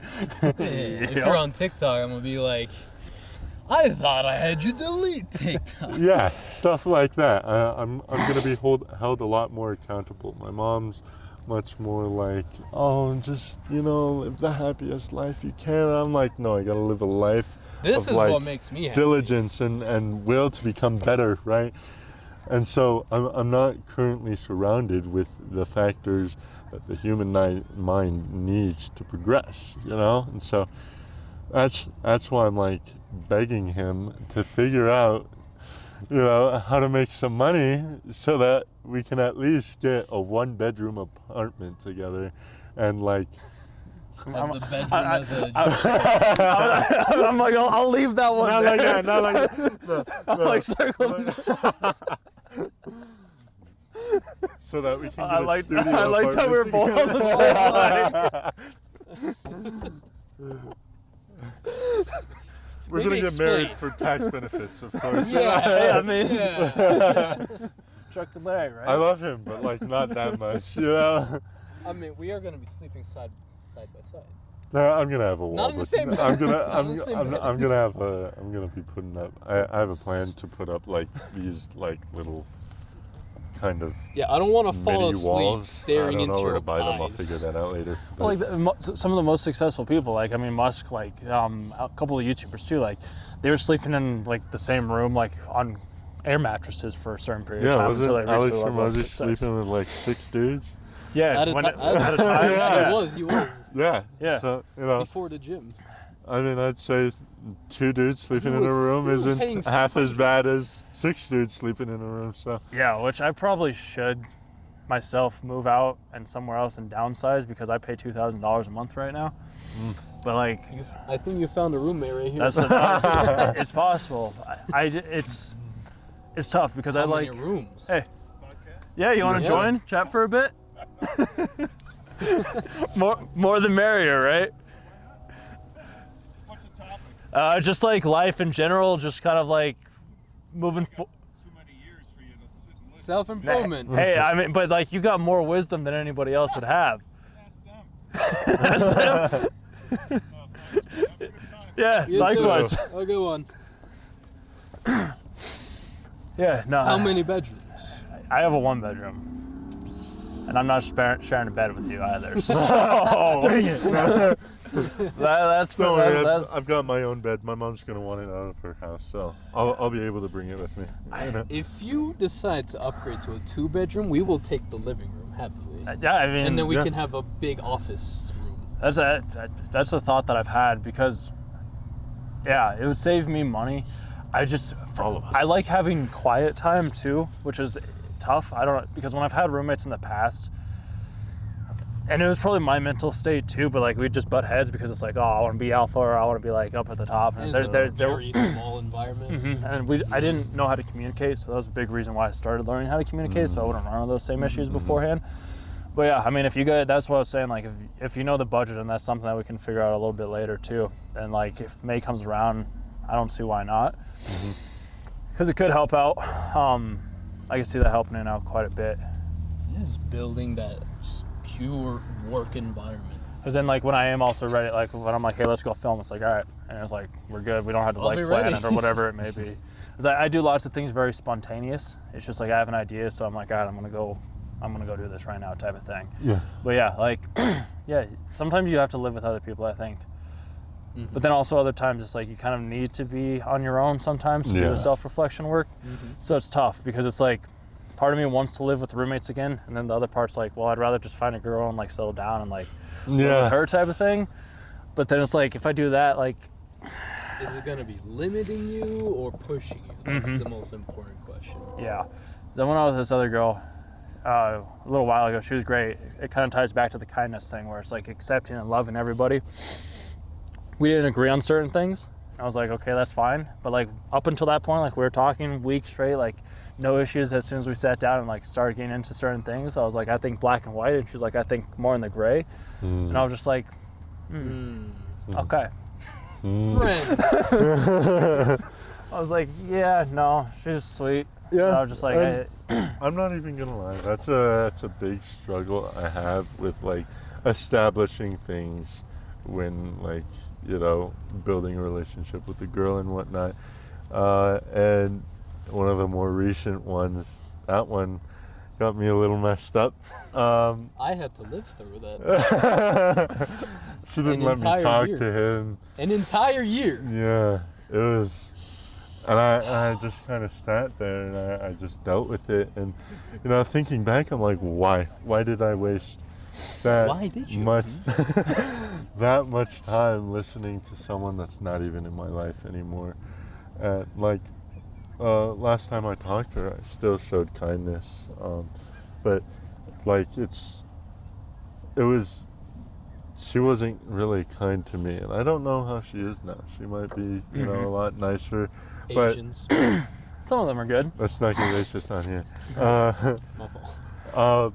But like, I'm also Asian, though, so I can say that. so, like, I think having her though was essential for me to drown out that ego, though. 'Cause, she really like made me feel like crap constantly, and feeling like crap, you can't have an ego, Nope. you know, especially with a like, you know, girl who's got a bit of an attitude. You can't get attitude back or anything. You'll just get in more trouble. So yeah, it really helped me stifle that ego, and I'll give her that. You know, she helped me with that. But Yeah, dude, women are like, they're a double-edged sword because like I want them, but then it's also like they do so much emotional damage to me sometimes. I'm just yeah, like, it's a tough situation figuring out like, is it worth it? Because also considering the amount of time you'll have to spend, and like if you don't, they'll come like, oh, aren't you spending time with me? And like my problem is quite the opposite. Like when I'm with a girl, I constantly want to spend time with her, and I've recognized this, and I like kind of have to understand that I can't be spending all this time on you know worrying about where this person is. Yep. And that's a big thing I'm dealing with now is anxiety, because I grew up in situations where I would just get anxious hearing like heavy footsteps on the floor above me, whatnot, stuff like that, right? And so just my mind decided to make anxiety an essential part of living, right? It's how we survive. And so I'm really having to kind of break it down into pieces. Like, why am I feeling this way? Okay, how can I stop feeling this way? You know, is it someone or something? Talk to this someone. Do something about this something. And, you know, can I do something about it? If not, why worry about it? Can I do something about it? If so, why worry about it? It's really difficult just having to constantly remind myself, like, you know, figure out why you're feeling this way. Otherwise, like, I can't even do things that I enjoy doing when I'm anxious. Like, I can't focus on playing video games or anything when I'm anxious, and it really messes things up. And that's why I don't know if like a relationship is a good thing for me personally right now, because it just worrying like that when I've got so much to do, so much on my plate, it's gonna rob me of so much value and so much time that I can't quite afford right now. You know? yeah. Maybe when I'm like 30 and balling, but like not yet, not right now. I can't afford this. Yeah. So I'm really having to pick out and target, certain aspects that I find are like dragging me down, and having to fix those up as fast as possible. Yeah. And do you know the exact area that, like, you're working on right now? Is it just the anxiety aspect that you're trying to figure out? Or? Right now, so quite a few relationships I've been cheated on, and with that, there came like a feeling of like constantly having to check up on a girl I'm with, right? Like The she trust can't wasn't there. be with her family without me having this pit in my stomach, and I'm like, dude, she's with her family right now. She's spending quality time with the people she loves, and I'm over here feeling like shit for no reason. And it sucks. It sucks, and it always leads me down this path of misery and like, maybe I should just leave her, be done. That way I don't have to feel this anymore. And right now, I'm really, really trying to like pick those parts out and be like, calm down. She's, with people It's okay. that you can trust, right?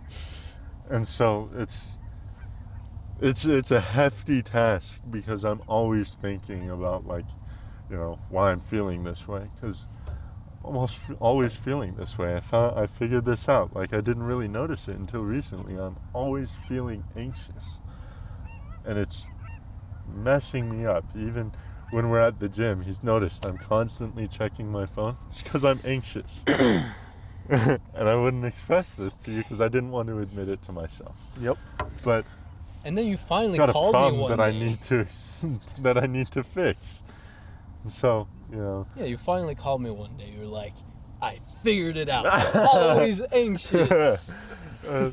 Like I don't personally like it, and like, I'm like, oh, I have anxiety. I can't.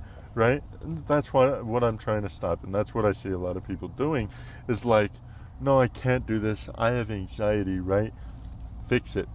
Yep. Fix it, and things will get better. And that's honestly something I've got to be proud of myself for, because I would have used the anxiety as an excuse like a year or two ago, right? But nowadays, I figured out I have anxiety. And that moment I call him up, I'm like, I got to start fixing this. Yep. I got to do something to solve this in my head. And so, You're also finally working on your communication too.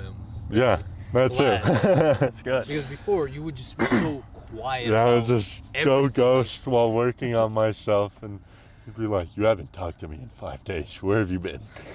I'd be like, And now we my call bad. each other daily. That's good. Yeah, having friends like that, they keep you accountable, because you got to have the awareness first. Like, okay, this is my problem, and then understanding the problem, and then be like, well, what can I do to solve this problem? Yeah.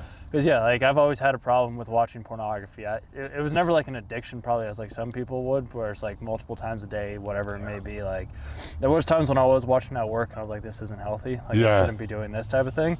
And then I started to realize, well, it's just like, it's because there's an emotion, and then once you do it, it's like you feel like the shame comes, and then it's like, all right, well, now it's a pace, and then you want to bring it back. Yeah, and it's just like, then you feel like shit afterwards, and I'm like, it's not good. So it's like having that awareness of like, where's the problem? And like, I've had the anxiety too, where like I would always look at my phone when I was dating certain women, and I'd just be like, it'd kill me on the inside, because I'd be like, what am I doing right now? Like, this is just devastating. And I had to just kind of leave my phone. Like, I'd go out to the gym, or I'd go somewhere, and I'd just leave my phone, and I'd be like, okay, if she texts me, she texts me. If not, like, okay, whatever. Like, I can't do anything about it. Like, if she wants to respond back, she'll respond back. If she doesn't, she doesn't. If I'm dating her, okay. But like the right one, I've come to realize, like, she'll understand, she'll get that. And it's about finding the right ones that I think, like, this one girl that I've been talking with, not in like a romantic way or anything like that, but she's like, what type of women do you want? I'm like, I'd like to have one that is interested in the same things that I'm interested in, so that then we can have talks like this, and it's just not like she's just like a pretty face like a lot of the Instagram models are. I'm like, I'd rather have a woman that I can talk with, that I can communicate with, that she's open and verbal, which I think they are out there. It's just a matter of finding them. Yeah. Some of them, I just don't think that they're probably at the typical places that maybe some people go. Like, I think some of them are at yoga, some of them are probably at the gym.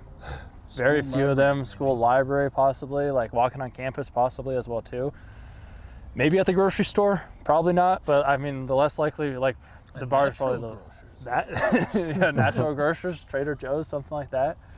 But yeah, it's like, where do you find the right one? And then overcoming that anxiety because it's like, oh, she doesn't text me back. It's like, what if I shift the thought in my head of like, well, maybe she's busy. Maybe she's doing something that I'm also busy doing too. And instead of being like all worried about what she has going on, yeah, it's just like, well, what do I have going on? Like, focus more on me, and I think the right ones will just kind of come as a byproduct. At least that's my hope that I have. Like, I'm still single, so like clearly I don't have much insight or information on that, but that's just the hope that I have. I'm like, if I just keep doing the right things, the right one will just kind of come along. That's the plan.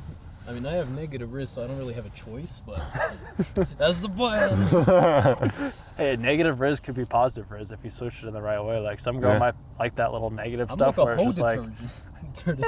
I don't know, debatable, because like some girls, like, they like that awkward, like, weird, quirky, like, negative stuff. Like, but like, how many do you talk to? Like, how many have, like, how many conversations have you had with women not online, out in public? He fears them. Okay, so like, It's been None. months. Almost none. It's been too long. Actually, wait, no, it hasn't been. No, it's been like 2 weeks. okay. Really? And then she disappeared. Oof. I was telling you about her. Oh, yeah. I finally broke that fear of women. I went up to her and talked to her. And she hasn't been coming to school ever since. I swear I didn't do anything. I swear I didn't do anything. No, but like, yeah, I was it's heartbroken. yeah. So like when we were filming on campus, when I was approaching the women and talking with them, like, you couldn't have done that yourself. It would have been hard, but I've been able to like train myself to where I could do it if I wanted to. Okay. Like, remember I was telling you about like how I just completely broke my social anxiety on like, my first days of school? It was thanks to that I was actually able to go up to that girl and talk to her. Okay. So now I can genuinely like just say anything I want to most people, unless if I'm like if I start thinking of it as like relationship potential, because that's been something that's just been stuck with me ever since I was a kid, because pornography and stuff that's just what input into my mind, and that's what I'm trying to just completely erase now. Just conquer my lust. Yeah, and I don't think you can ever completely erase it. I think it's just a matter of accepting it and understanding that it's going to be with you all the time. Yeah, I just need to reset it like from zero. For me personally, I've never had like a problem with pornography. Because you had bitches. Exactly, right? Yeah, nice and so a long lot hair, of my like- problem was like no emotional attachment. Just, you know, seeing these girls, you know, to have intercourse with them and then not really talk much after that. And I had to, you know, let myself know, hey, you know, first off, that's not right. You know, every one of these people, they're individuals, and, you know, you're affecting them in some sort of way, you know. And, you know, being, you know, an attractive guy, not to brag or anything, but being an attractive guy and bringing in attractive girls, it was just difficult for me to say no, right? And so that's kind of what I had to, you know, work really hard to do.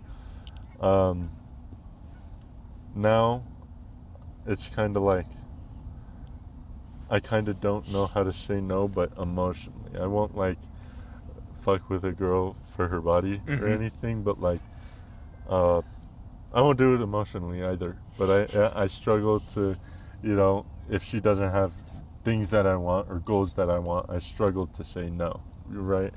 And so that's one thing I really have to learn. Yeah, and I don't even know how you'd start to go about learning to do something like that. Yeah. Either. Like, it's probably just awareness too, I would assume. Yeah, knowing that it's a problem. Like, I like at first I kind of tell myself, no, I can you know, I can make this work, right? But, you know, you're trying to make yourself work, right? And Bedros Keuilian talks about not trying to fix broken, right? Have someone who is trying to work on themselves as well. Yep. Right? That way you are not trying to fix someone who can't fix themselves and fix yourself. That's double the work that is going to waste when they could be doing that work on themselves. Yep. And so I've got a hard time saying no to girls who like don't have their stuff figured out. But, yeah. Well, is the savior complex, I think, is that the right word? Like, you want to be saving the because I've been there too, where it's just like I want to save the women that like have. I want to help. Change her. Yeah, I it's want to like help. I know I It can be makes the me one. feel like I'm doing something good, and I'm not using them to make me feel that way. It's not like that. No. But it's like, I want to be able to help this person because I care about them. Yep. And so it's difficult to say no to this person that I care about. To say no, I'm not going to get in a relationship with you and help you solve your problems. You got to do that on your own, right? Because I've got my own stuff, and I'm going to get called selfish for it. And it sucks. It sucks because I like being kind, but I don't want to be the nice guy, right? Bedros Julian talks about that as well. He describes the difference between a nice guy and just kindness very well. Yeah. Especially in his book. I also read his or listened to his audiobook. Yeah, and And it's really just to good. get the gist of it, like being a nice guy is kind of like, giving people what they want, just, to make your appearance better, right? But being, a good guy is, doing what you have to do, even though it might hurt a person or two, but knowing that it's good, even if someone may not agree with it, but knowing that it's good and doing it anyways. Yep.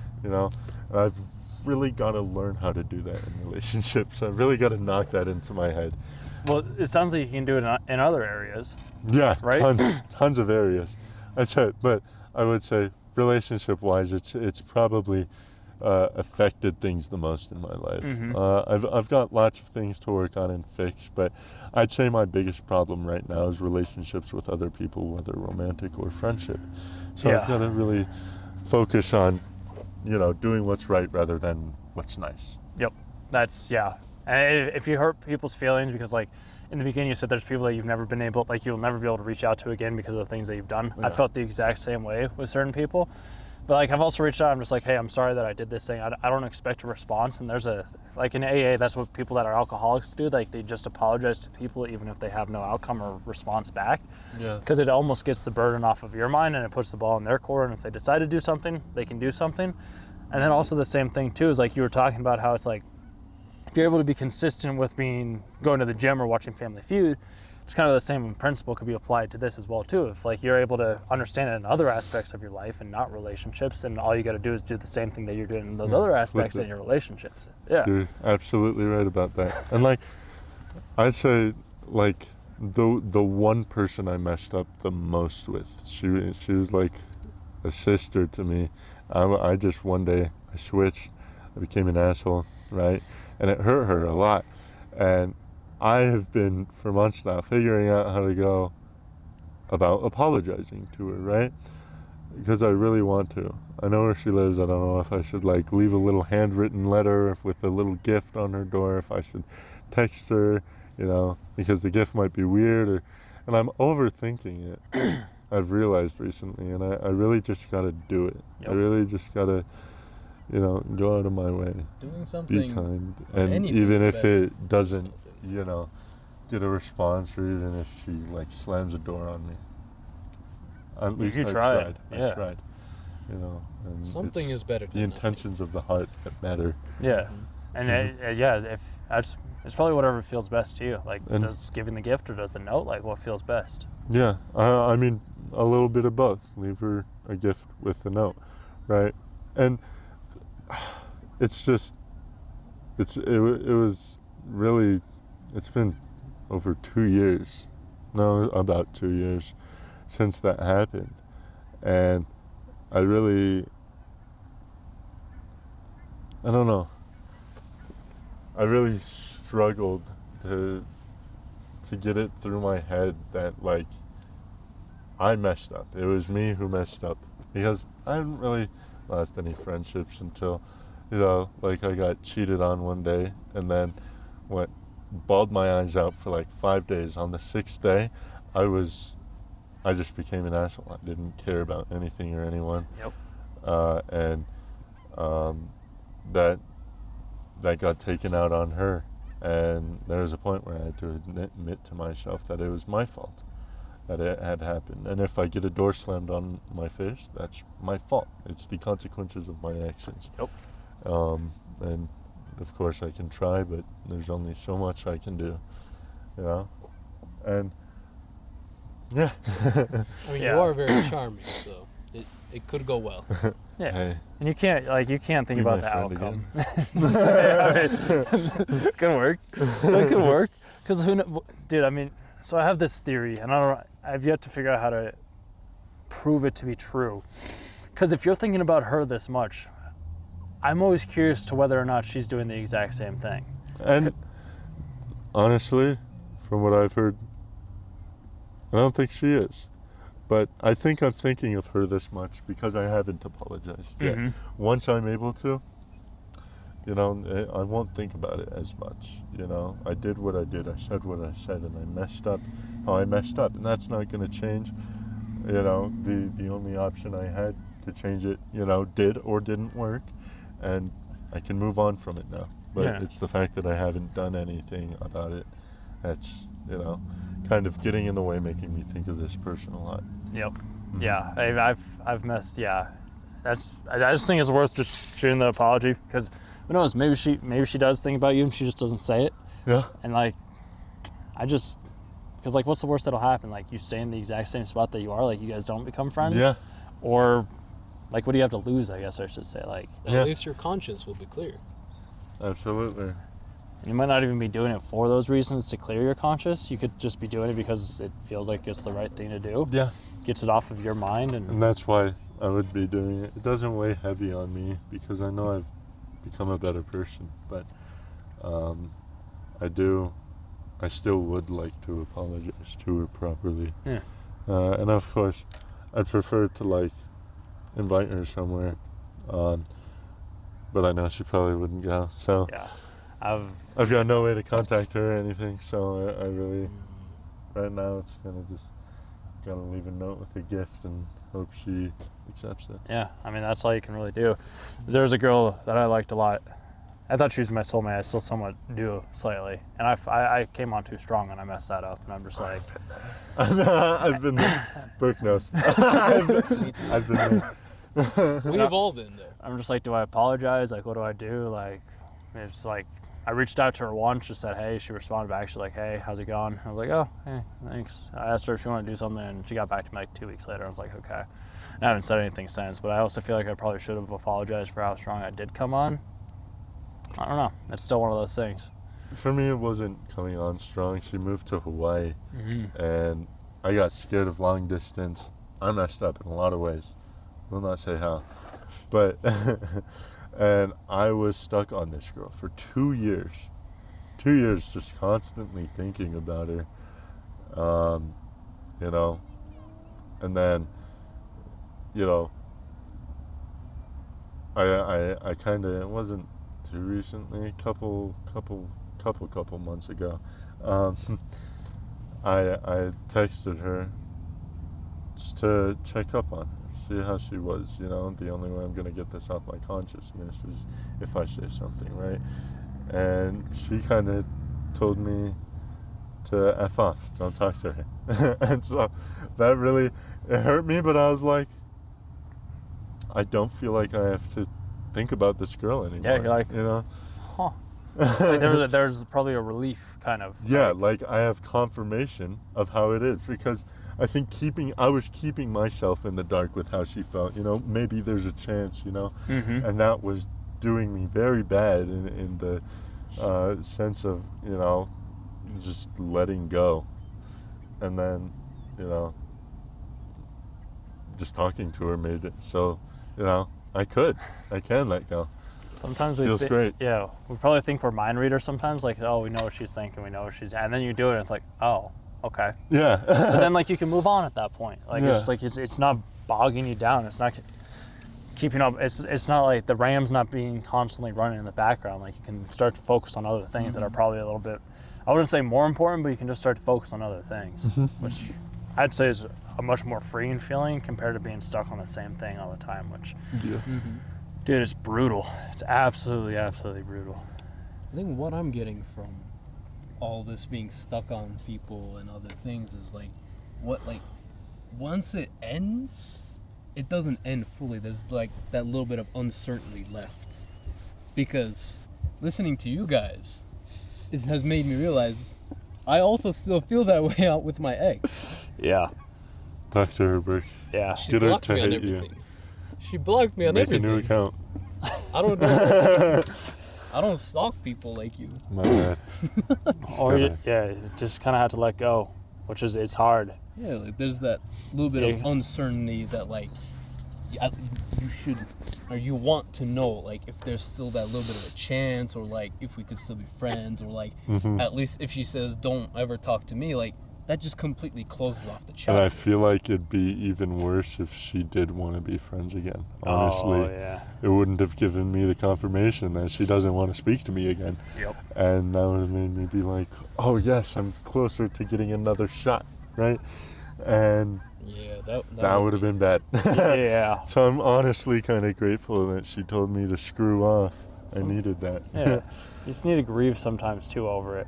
Like, there's a song, I don't know if, NF, I don't know if you guys have heard of it. Oh. Yeah. Oh. Like he's a hit or miss. Some of my friends, some of my other friends are like, dude, nah. But I don't. I listened to him The in ninth real grade ones when I love was NF. like depressed. Yeah, maybe So, that I'm touchy on maybe NF. maybe I'm depressed for all I know. But like No. The real ones love NF. That's what I'm. it's just his most recent album. Like it's hit home for me in ways that music never has before. So I'm like, sometimes you just need that song that just like snaps you into whatever that and lets you let go of those past people type of thing. I just And like- wanna be your Okay, that's where we stop. Anyways, I don't listen to like a lot of like music with like lyrics that like you feel deep inside you. See, you I never know? did that either for the longest time. Yeah, and I used to like cry to music, Yeah.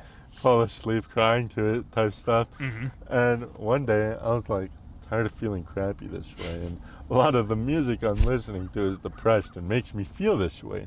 You know, I tell myself, no, it brings out my emotions, but really it's cultivating them more. Mhm. Is what I found the type of music I was listening to.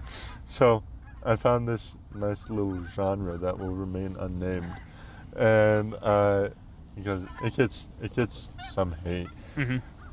but I love it, and That's all that matters. it kind of there's not quite lyrics in it, but it conveys an atmosphere or an emotion, Mhm. right? Do I And listen to any of those types of songs? yes, you do. Oh. Yes. Burke, Sounds we have the kind. same taste in music. What are you Oh. talking about?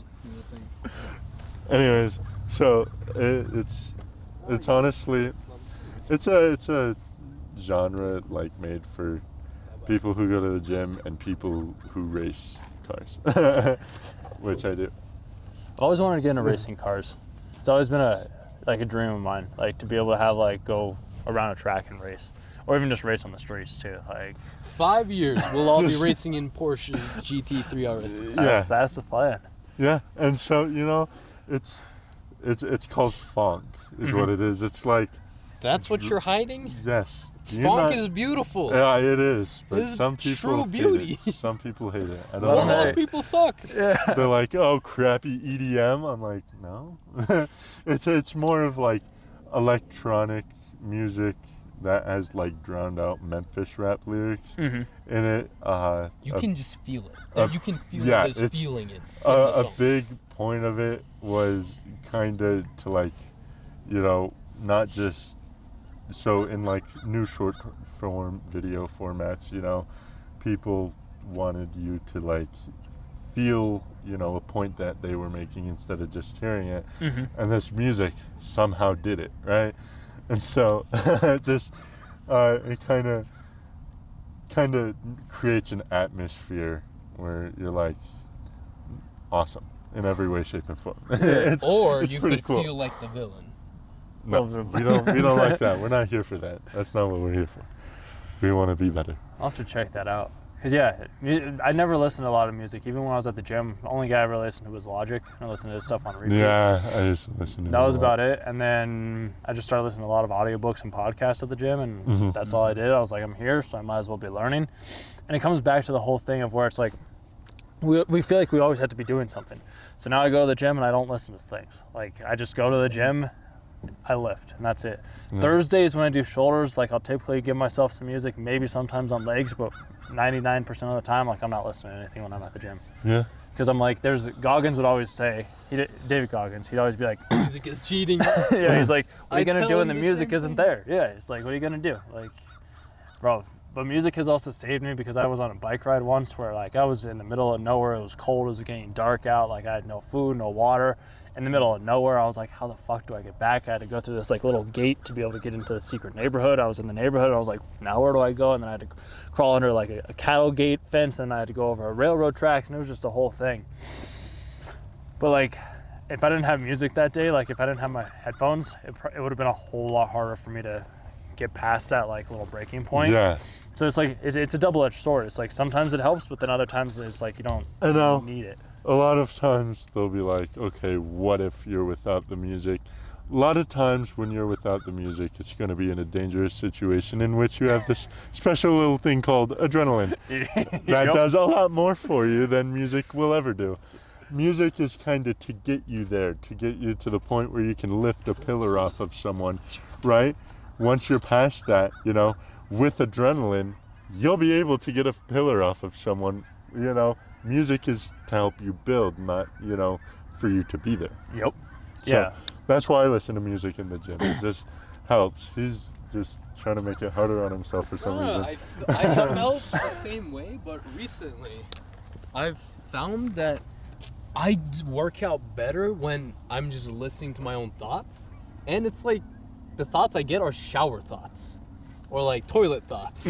Like my brain is so much more proactive, and I'm super focused. My thoughts are super focused on the things I want to be doing and what I should be doing and how I should be doing. So that's the main reason why I stopped. That's what the listening to shower music. is for me. That's where I think shower thoughts.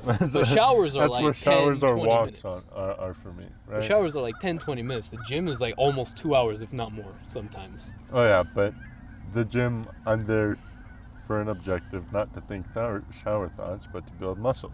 So I'm gonna do what it takes to build muscle. If that means, you know, listening to music in order to get there faster, I'm gonna listen to music to get there faster. If that means taking steroids, no. To each their own. I've always done it all natural. Like, everybody has. No, I'm not. No, I'm not saying you are, but it's just like some people. I look at it's a shortcut. It also depends on your goals of what you Show want us to do, the abs. dude. Pause, bro. Yeah, I was at 180 or so for a little while because I was doing powerlifting for a little bit of time. Yeah. Which I wanted to try. I want to see what I could do because I was working out with a 67-year-old for a short period of time. I just ran into him at the gym. He was doing bench. He's second in the nation on bench press, like for strongman. Yeah, 367 pounds I think is what he had. So I was like, That's 4 plates almost? almost, yeah, just shy of 4. He's tried to get up to 4 multiple times. Him and I were working out for Take 2 that. years or so. Yeah, I was like, he helped me realize how strong I truly was because I was selling myself short on a lot of my lifts. He'd be like, hey, we're squatting, and I was like, oh, we'll just put this on. He's like, you I gotta put think something we've been more. the same way. Like he's like, let's put on another 25. I was like, come on, man. He's like, you got this. I was like, all right. So then we do that, and then he's like, all right, start doing low bar squats. So I started doing low bar squats, and then that helped me progress more. And then on deadlifts, like I was happy with my 405. He's like, you wanna put another 50 on there, another 25 on each side? I'm like, all right, yeah, sure. And then we just kept adding on weight and weight. He helped me get like my deadlift up to 500, my squat up to 425, and then my bench was 300. It was shy of 300, shy of three plates. So like, You are way stronger. Wow. We need to work out together. I'm not lifting that amount of weight now. I went back to more of the power lift or the bodybuilding type of weightlifting because, dude, I was eating so much. Like I was spending probably $100, $200 a week on food, and I was like, this is just getting excessive. I was eating 3 or 4 5 times a day. I was like, I can't do this anymore. My weight got up to 180, and I was just like, okay. Like I looked good, but I just didn't like who I saw in the mirror. It was just too big. I didn't have the abs. I didn't look as lean as I wanted to. I like looking more shredded than like strong. That's just my take. I'll probably go back to it again one day in the future. But yeah, then I just started doing more dieting to be able to get my weight back down. So now I haven't squatted for a little while, but I was doing like 225-ish or so. So like I'm happy with my 225 on squat, my 225 on bench, and then like 405, 300 on deadlift is fine by me. Like I don't need to be moving lots of weight. Like that's an ego thing, I think, at a certain point, because like the only other people that really truly care about that you're moving is other power lifters, and if you're not another power lifter, like nobody really gives a damn. And I'd rather just do like the reps and see like the vascularity and like the veins and everything like that, and just like look tone. Like that's more I feel my like every take. vein you earn is like a trophy. Exactly. Like you notice another one It's popping just like, through and you're like, yeah. yeah. So like You'll get there. yeah. But like we also got to look at it this way too. You and I have different types of body styles than Vulcan does. Yeah. Like you're more big boned. I breathe air and I gain weight. Yeah. Like where Alex and I, we're much more like just I can't think of the word right now off the top of my head, but it's like we're just more skinny, like skin and bones type of thing. We aren't big bone, and it's just you can look around. Like there's other people. One of my good friends that passed away about a year ago or so, he was much more big bone too. Like he didn't eat much more than everybody else, but he was just a big guy. I've actually got this friend named Danny that I introduced Burke to recently. This Don't even kid, get me started. he is like shredded. He does nothing but, he could eat McDonald's every day and just be absolutely just beautiful physique. It's ridiculous. It's I would unfair. say he's like 10 times more shredded than you, and he doesn't even work out. Yeah.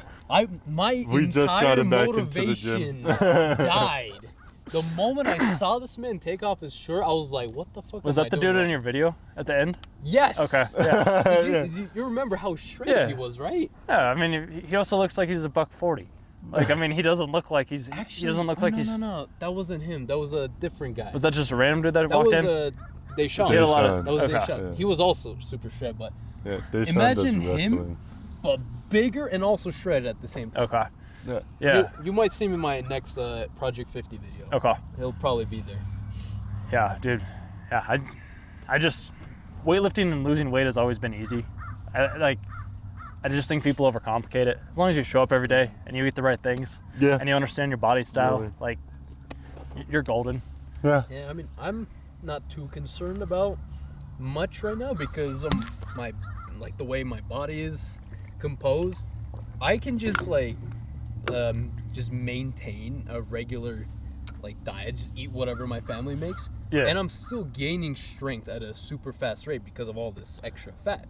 And I wouldn't consider it fat either. It's just that's just how your metabolism, that's just how your body's built. That's It's it. probably because you are it's just your genes or whatever it may Yeah. be. And the thing that sucks, right? I'm trying to build a bigger chest, right? Mhm. His chest is much stronger than mine, right? Yeah. I did have to train like, a lot to. When it comes to biceps and legs and whatnot, I've got him beat by a mile. I thought this kid was tons stronger than me, right? I thought we were gonna go to the gym. He's just gonna outlift me on everything. I mean, I still do on most things, but you're still a beginner. That's why.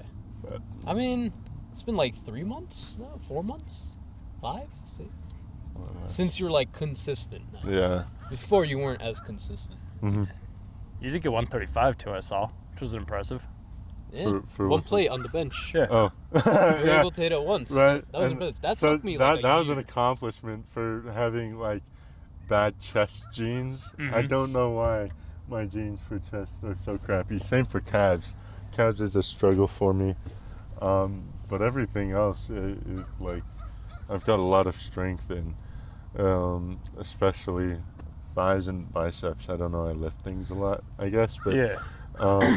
And you got that good bone density too, since you're a lot taller. Yeah. And so it's just that also sucks. Seeing progress when you're taller takes a lot longer. Yeah. And I mean, so that girl that I was with that I was talking about, that she kind of got me messed up.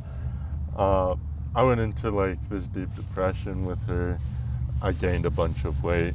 I looked like him but taller. And less of it was muscle. I was gonna say, I think Let we've me all clarify. Let me clarify. Let me be clear. And then after I broke up with her, there was like this weight lifted off my shoulders. I started Mentally and physically. and then Simply how it I works. lost 50 pounds in 4 months. Damn, dude. And He actually used to be like very chubby for a tall man. Yeah. And then I this was on insane vacation. double I come chin back. and everything. It was really bad. I go on vacation and come back. Your belly was gone. It was just loose skin. I was like, what the fuck?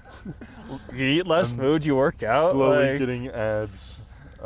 That's still a work in progress, but We'll get there. we're getting there. We're getting there. And then, yeah. So, and I found out a lot of it is just doing the work every day. You Yep. know, and a lot of people are like, every day, that's so much. You do something every day. You play video games every day. you brush your teeth why not every day. make that like, thing something productive? Good for you. You want to Yeah. look good. You know how to look good. Do the thing to look good, and you'll get there. Yep. Yeah, as Yeah. long as you don't Have to stop. do it. Because like I don't have the strength to do it. it's like, oh, I'm gonna win at lifting, or Because I'm sunny gonna and win beautiful. at this, I right? don't know. I was like, I look Wow. fantastic. This I lighting. got the shadow on your eyes again though, so in case like Yeah. if I you know. don't want it, your face. I need a haircut. I'll tell you that. I haven't had it. I haven't cut my hair since May. I haven't had long hair in He years. he is so bipolar with things. He's like, no, grow your hair out over winter, right? Yesterday, Let's shave. texted me, let's get buzz cuts. I was like, dude, no. He's like, At because 2 of this, a.m.. because of this video I saw, let's get buzz cuts. I'm like, dude, I'm not getting a buzz cut. I mean, every Alright. day I'm either bulking or cutting. It's it just seems. What is I it? might not, want a relationship, but I still want to be an attractive person. Thank you. I don't want to be bald. I was like, let me get buff first. He's like, get buff then. I was like, working on that. that takes time. Yeah. I haven't had long. I had long hair as a kid, and then I got made fun of. I got called Kayla instead of Caleb. Oh. And I was just like, fuck.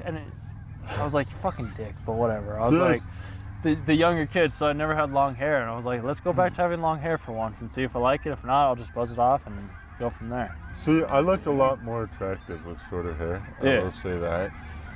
You do? Yeah. You look majestic right now. So Well, you've only seen me with short hair while I'm fat. I mean, are you talking about shorter than when we met at prom, or About that short. about that show? About that short. Either Hold way. on. Either way. Let me clarify. I'm still. We're just setting ourselves up at this point.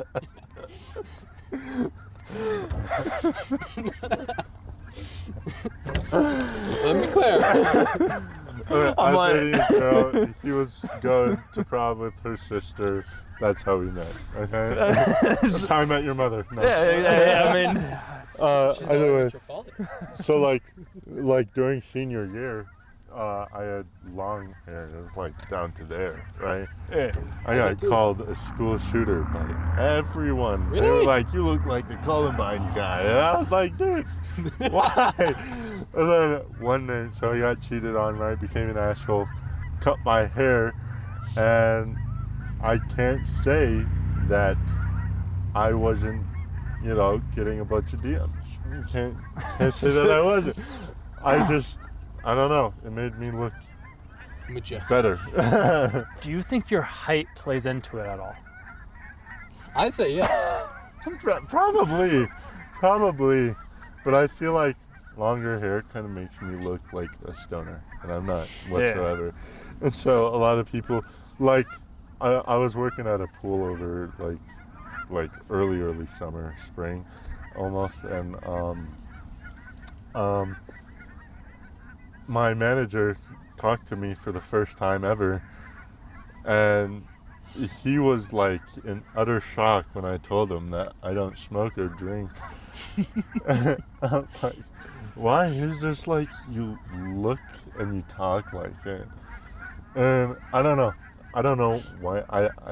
I talk kind of slow and I stutter a lot. Yeah, I haven't And noticed it. There's not much I can do about it. It's also the deep voice makes it sound like I'm talking slower than I am. Mm-hmm. And when having like effective conversations, I try to talk a bit faster. Yep. It kind of happens more naturally now, but when I'm chilling, I kind of like, I don't know, man. So I thought I was a stunner, and they had this look of utter shock on their face when I told them I wasn't, and I think. And that was when I had short hair. So with long hair, I can only imagine, people are probably like, oh, he's a delinquent. He probably robs people or something. I'm just like, let them think what they want to think. I don't Like, care, honestly. That's where I'm at. I'm like, dude, if they want to think that I do this or I do that, I'm like, all right. So be it. Yeah. Think your thoughts. I'm not going to stop you from Nope, that. I can't stop you from that. Like, Yeah. I'll think the thoughts that I want to think, and that works for me. And most of the time, there's probably nobody's probably thinking about us as much as we think they are.